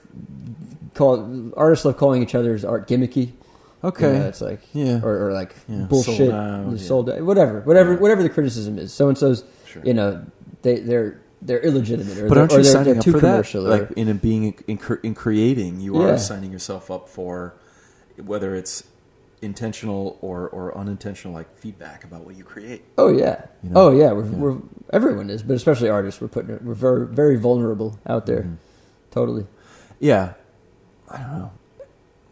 Yeah, I think also we have so many bad examples now of how to act out of anger. You know, you look at the president, you look at the people around him, or like other stuff. Yeah, there's just. For me, it's pretty easy to just be like, I don't want to act like that. Yeah, you know. I remember when Barack was president. He always does the thumb thing. You know, he puts his thumb up and he's talking, and all of a sudden, everybody's fucking doing that. I was really, and everybody even kind of like talks like him a little. Was talking a little bit like, at least in my circles. Yeah, like a little bit of a Barack inflection. But with Trump, I was like, "Fuck! Does that mean the whole country's going to get dumb again and start talking dumb like Trump?" Maybe. Well, I don't think it's really happened, but definitely a lot of Trump impressions going on left and right. Yeah, he's too easy to make fun of. Well, That guy makes me angry. I hate being like, it's sort of like a lot of my black friends are just like, they criticize white people for being so angry at Trump. It's like, we're used to this shit. You guys are just learning to deal with it. And I don't agree with that. I'm not learning to deal with it. I hated fucking both Bushes, and I hate presidents. Barack was one president where I could be like calm for a minute, but even he had problems, Yeah. The presidency is just a position that I think no human should have to occupy. It's just, That's a good you're point. doomed to fail at Right. presidency. Well, and when you're cocky about yeah. it, I say, fuck you and the horse Yeah. you rode in on, because this is not a position to be bragging about. This is a position Right. where you're going to fail and fuck up, Right. and you're not going to succeed. And people are going to hold you up, but don't let that don't let the stars get to your eyes, because you're not doing a good job ever. Right. I mean, that could be a symptom of any leadership role. I think it's where a you symptom of can get any drunk on leadership power. role, but especially the president. Any like big power, Especially, any big absolutely. power position. Yeah. The other thing, the way I view it is like, they're just the president is just an example, or a kind of like a tip of an iceberg, right? Yeah. Like, as is any human. Any human, They're unless visiting. they were, They're guests in the house, man. They ain't going to be there for very long. well, and like, unless you were raised by wolves on Mars, you're the result of society. Mm-hmm. So like, you're a reflection of some really good stuff or some really bad stuff, or a combination of both. And Yeah, so like, I think they're a reflection of the president, of what policies were before them. Every president ends up having to adopt, they inherit the previous presidency. That's always the case. well, and like in Trump's case, I think that's why a lot of people identify with him, because you kind of have this like person who is addicted to the idea of success, and it's kind of this like 1980s America. It's a very American way. He represents a lot of America with that shitty attitude of his, for sure. Yeah. And so, like, I get it. But I think you can be angry at him, but it's kind of like, it's a larger symptom, of course. And it's somewhat, it just gets more complicated. I always think the president gets sworn in and they tell him a bunch of secrets, but then there's a bunch of secrets they never learn, and they are puppets, and they don't ever learn everything. There is the deep state, there is the military industrial complex, there's the CIA and the NSA, and all these things are their own institutions, and they probably have their secrets they need to keep from the president, and they willfully do it because they know if they let him know that he's going to dismantle it if he's a good man or woman. Yeah. Or if he's a bad man, he's going to take advantage of it in a bad way. And I just think the president's a total parrot, and it's just a position. It's just a symbol. It's not really a job. symbol. It's a It's symbol. less a job and more like your job is to be like a king. Yeah. And just look good. Or just be I think of it more as like a CEO, or like, Yeah. there was a book written I think about. CEOs have more responsibilities in some ways than the president. I don't know what I'm talking it depends about on now. the CEO. I do not know, and the president. I do not know what I'm talking about. in a sense now. of like going meeting to meeting and like checking in with this group and then that Yeah. group, and then shaking the hands of the mother of a Right. of a killed veteran, and then You're on tour. Yeah, you're on You're tour on tour, all the making time. people feel a certain way. It's just like, I'm going to make you feel like I'm listening. I'm going to make you feel like you're heard. Mm-hmm. I'm going to put my thumb up a little bit. We're going to do this. We're going to do that. God bless you. Right. Walk And- on to the next state. make decisions in the tough times when they need to be made. Yeah. It's true. Presidents do make decisions. Yeah. Some of them have made some big ones and bad ones and some good ones and all kinds. Yo, man, it is getting late for you. Do you want to call it? It's after 5, I think, right? Oh yeah. Okay. How How do we wrap up? I usually ask people to give advice to young creative people or Ooh. people who haven't really started their careers yet, haven't Yeah. really done anything. Okay. Okay. Let me think about that for a second. Well, there's that great Ira Glass quote where, he says, in the early part of his career, he kept looking at his work and comparing himself to others, and he kept thinking it was bad, but he realized that is what it means when you have taste. And so it just means to keep working until the work that you're creating is good.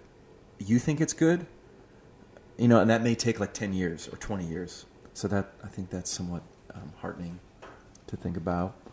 Advice for young creatives, I think, is also to specialize in something, and don't be afraid of kind of becoming known for that person who, I'm just going to make something up, only paints skulls covered in Swarovski diamonds. And I'm saying that because there's a skull in front of me, and I wanted to brighten it up by saying diamonds. And you're getting ideas over here. Yeah. Who's the artist who did that? It's already been done. It's already been done. I was at Comic Arts Brooklyn today at Pratt Institute, CAB. Yeah. And there's an artist, what's his name? His name is Jim. I can't remember his name. I'm embarrassing myself in my podcast right now. God damn it. His name is Jim Woodring, right? Woodring. And he had, I don't know if it was his quote or if he quoted someone, I forget, but I wrote it down. And I think he was asked a question during the Q&A. It was on influences, like who influenced you, and he talked about some of the people, and then he said he can't keep up with anything right now, and he's like, and he thinks it's fine because honestly, the more time you spend with fewer things, the deeper you get into it, and you get richer results. I thought that was cool because I feel that way as a younger man. I can't fucking keep up with a goddamn thing right now. So hold on, what is it? The fewer things. Yeah. So concentrate is the. I think it echoes what you just said. Yeah. Like. He's specifically talking about his influences. Rather than like look at like 100 artists, find 3 that you really love and figure out why and how that applies to you and dig it. Like fewer things, you go in deeper on it and you get better, richer results, you know? I thought that was well put. I agree with that. Yeah. And then, okay, one more maybe advice. Yeah. Or it's just kind of like a realization that took me a while to learn. That is that like you can, especially if you're creative, I think some people are stuck between... Do I sell my time or do I sell a thing? So, for example... Do you put a price tag on the work or do you put a price tag on your hours? Right. Yeah. And, just some things to keep in mind is that, like... so, one is a service-based business and the other is a product-based business. The service-based, you can immediately start today and start charging people... less risky. It's less risky. There's very little overhead. Depends what you do. Like if you're creating ice sculptures, maybe you need to buy a chainsaw. But you could just start doing that. But as soon as you want to start selling a product, realize that there's a lot of investment of time and money that needs to go into that before you can then start selling that product. Yeah. And there's both types of businesses in the world. For as long as Tomorrow Lab's been around, we've been a service business. And we have... even though the whole time I've been talking about products we make... You're technically a service. We're a service because they pay us for our time and our expertise. Right. And so you didn't have a ton of overhead and years of loss and investment. You immediately were making money. Right. And reinvesting that in tools and other Nice. employees and people so you can slowly build that up. Which is kind But of your cool. advice is almost to your clients in a way. Like not like realize which one you are if you're doing one of these two things. And I'm not saying either is better or worse. Like, I'm just saying there's a difference. Yeah. And to know there's a difference. Oh no, obviously they're not better or worse. They're just two different states of being, essentially, depending on what you need to get done. And they want to do. A product client, they can raise money. Yeah. And then start selling, like put in that time and effort and sell that product. And what's cool about that is that you can be on a beach while making money. Yeah. Because your products are selling. So, whether you're creating T-shirts or paintings or potted plants or whatever, you can do the whole product thing as well. Yeah.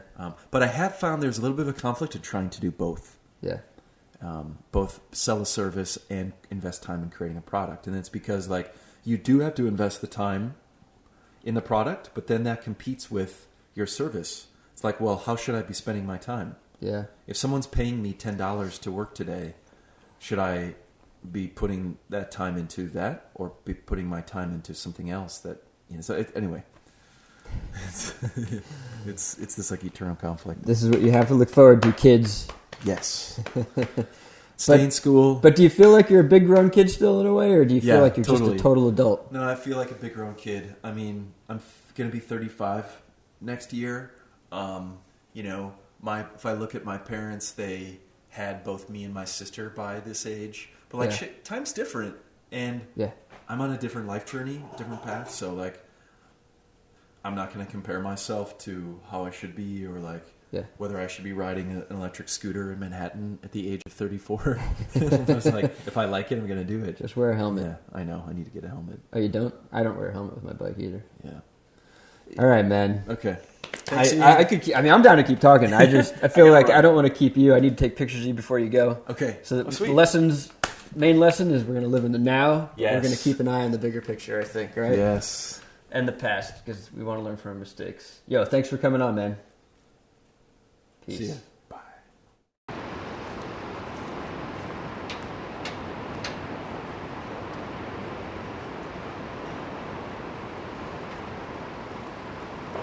What's up, Ian? Yeah, man. You want to come into Tomorrow Lab? Please. Okay, let's go. This is East Broadway. Awesome East Broadway. Chinatown.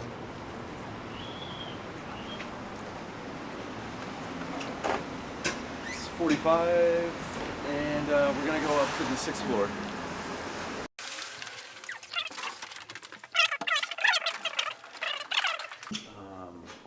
That's a logo. It's like a T and an L that are extruded, and it's supposed to like kind of look like an isometric shape, but also a little bit abstract, kind of like an Escher vibe. Where's the T and the L? I can point at it here. Okay, so the L is here, and this is the T. I'm seeing it. Yeah. And then it's extruded. I grab a business card. Yeah. This is info. Here's me. Should I just take both? No, take that. Do you want some stickers? Sure. These are all of our prior year 2018 projects. And there's one more here. There's the sensor stake. This Hive Cell, which is just like a stacking computer. This is this projector. It's like a Alexa projector for kids. There's the space helmet. Teardown series, the City by Key, Lumia. Love it. Yeah. Thank you.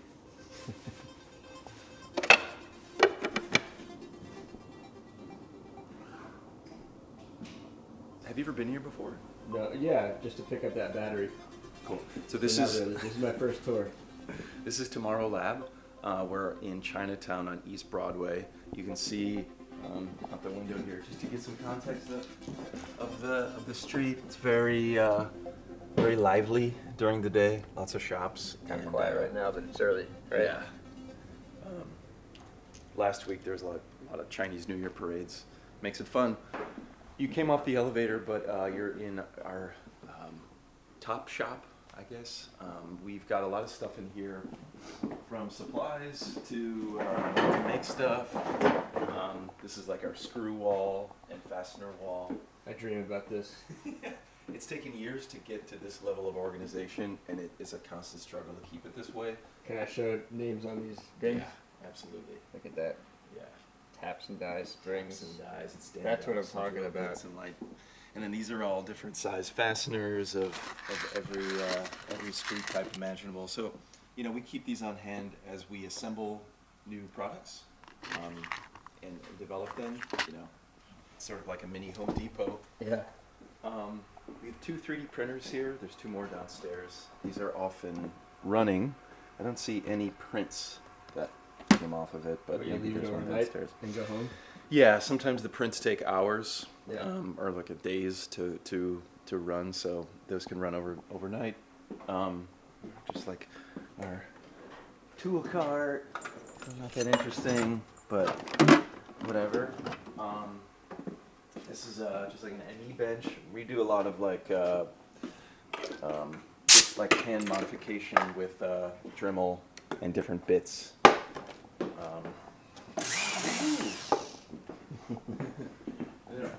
Over on this side is our electronics bench.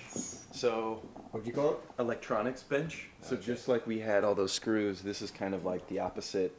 On the electronics side, we have every kind of resistor you need and a lot of different components for prototyping, like temperature sensors and lipo chargers and camera modules, and a lot is here. Different instrumentation. There's also, like, those are all batteries down there. Every kind of battery you can imagine. A little photo studio here. We can roll down different colors. We have like a lighting rig and our cameras. This shop is also where we film our YouTube teardown videos, and that happens on one of these tables. Very cool. Yeah. So in the episode I mentioned the gallery wall. This is it. This is the gallery wall. Yeah, it's being refreshed with some new stuff, but these are a few of the products I mentioned. You said this top thing is going to be filled in. Yeah, with some new stuff that we've worked on the past few years. That big sensor stake that I mentioned, this is it here. This is the sensor stake. Yeah, so that goes in the ground. This is the wireless head. All the battery and the circuit is in there, pops on. And then this gets, there's a hole that is drilled, and then this goes in the earth. And what isn't here are those other sensors I mentioned, but this is where they live, here, here, and here. There's, yeah, that's it. And I'm trying to think. What was it measuring again? So many things. pH, soil. In general, it's measuring the soil, like moisture and health, as well as the air temperature and moisture and stuff around it. What else did I mention on there? I mean, there's a lot of stuff I did mention. Right. This is this like Q bracelet, which is it's a piece of jewelry. You want to put it on your arm? Yeah, sure. What is this thing? It charges your phone. Really? Yeah. So by wearing it, it's charging my phone remotely? No. So it has a little. Oh, okay. It's lightning. like an extra battery, but it's also a bracelet. Yeah. They find those at like Bloomingdale's. And what else? This is this traffic counter. I don't know if I mentioned that. I think you did. This is. This was your idea. Yes. This was the thing you were proud of. Yeah. This is the thing. So it's kind of boring, but Definitely super not cool. what I was picturing. Yeah. It's meant to look very kind of anonymous, right? So yeah, it has to just sit out on the street somewhere, huh? But I definitely see these lines. I've Right. seen those lines before. Yeah. So same idea, but what's new and different about this is that there's there's Bluetooth chip in here. We have an app, and so all of the data you can just come use the app. It pulls it out, pushes it to the internet to waycount.com, and then all that traffic data is there for anyone to see and use. Yeah. Yeah. Very cool, man. This is Hammerhead. It's a bicycle navigation device. It's got this really cool display on there. It also works with an app to give you turn-by-turn directions. We have a lot of bike stuff. You attach this to your bike on the handlebars. exactly. And it talks to you? It gives you. Or it's like a left and a right light up thing? Correct. Yeah, it gives you a few.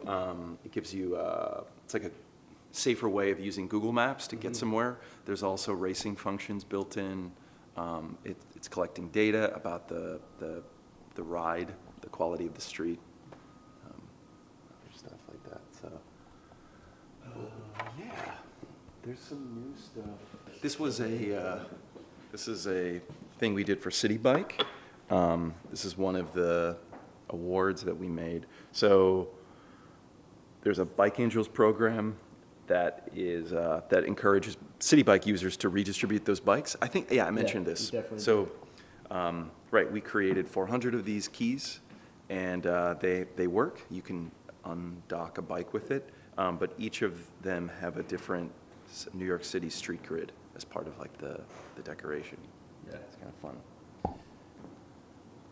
That was a personal project, right? No, I mean we worked with City Bike to do it, Okay. and we had we delivered a couple hundred units to them. Right.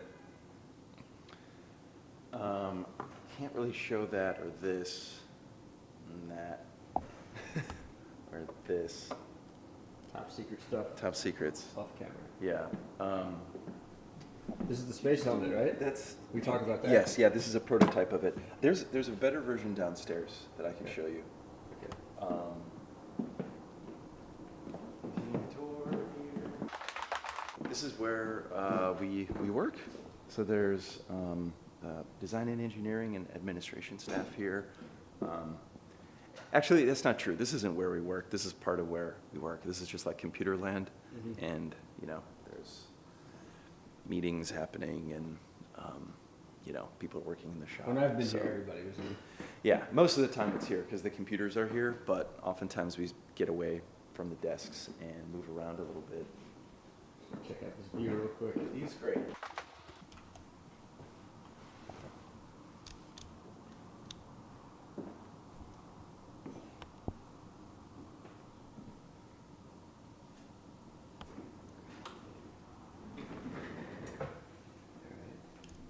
Okay. Sweet kitchen area. So let's go downstairs.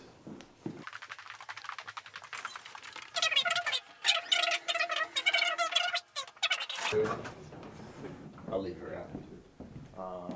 Let's go with this. Turn on these lights. This is kind of like Wow.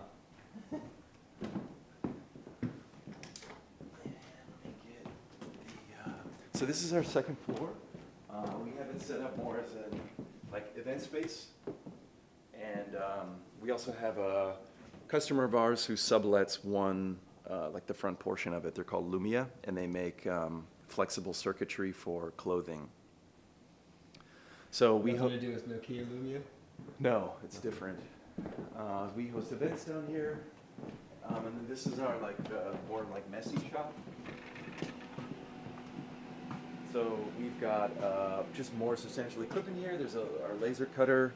There's our finishing station, and a whole amount of tools here. We have lots of supplies for prototyping. These are some mock-ups of a new device or a product we're working on. More 3D printers. I can show all this? Yeah. That's a mock-up? That's fine. I mean, you can't really even tell what it is. So, Yeah. and that's sort of it. Here's the space helmet. There's a few up there. I don't have one that can fully turn on. That's okay. But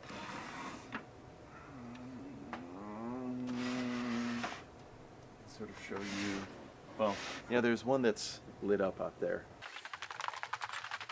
This is one of about 25 helmets we created for this National Geographic event.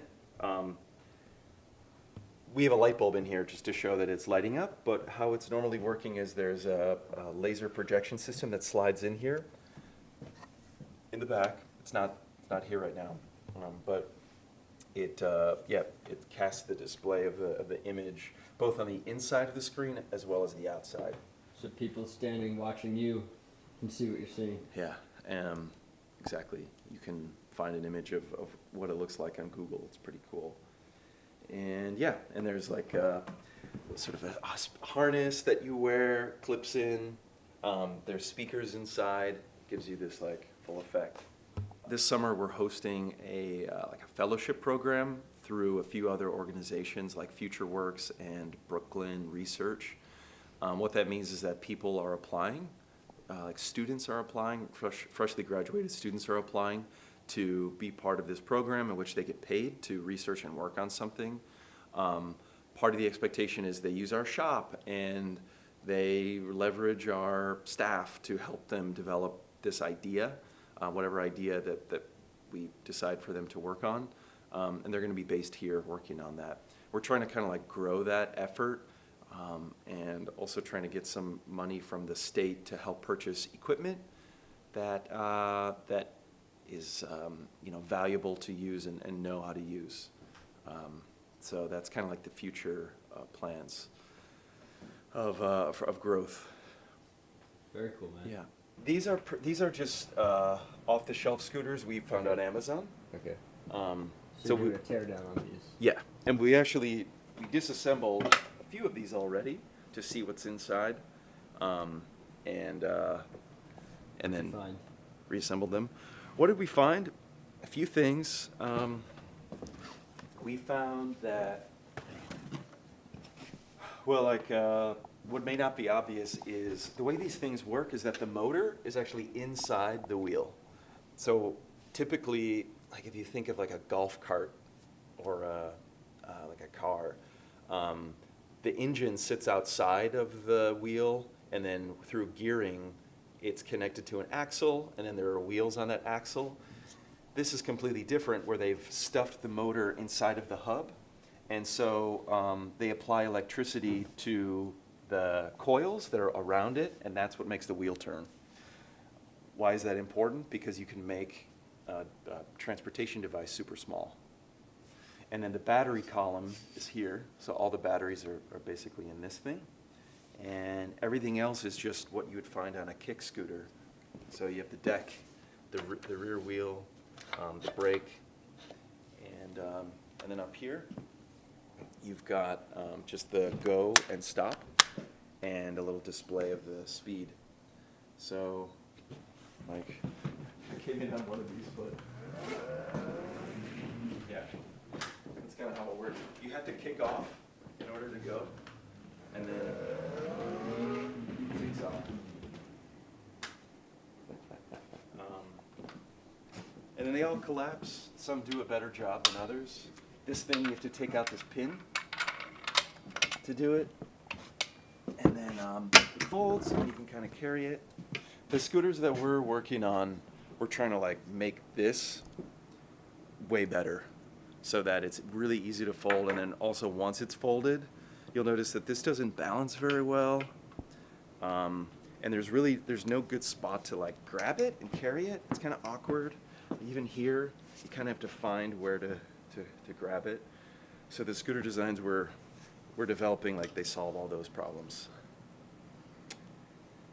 And yeah. Very cool, man. And I can show all that. That's fine? Yeah, that's fine. Even though it's in the works? Yeah. Okay. All right. Thanks. See you. Thanks for having me, man. See you. Peace. Thank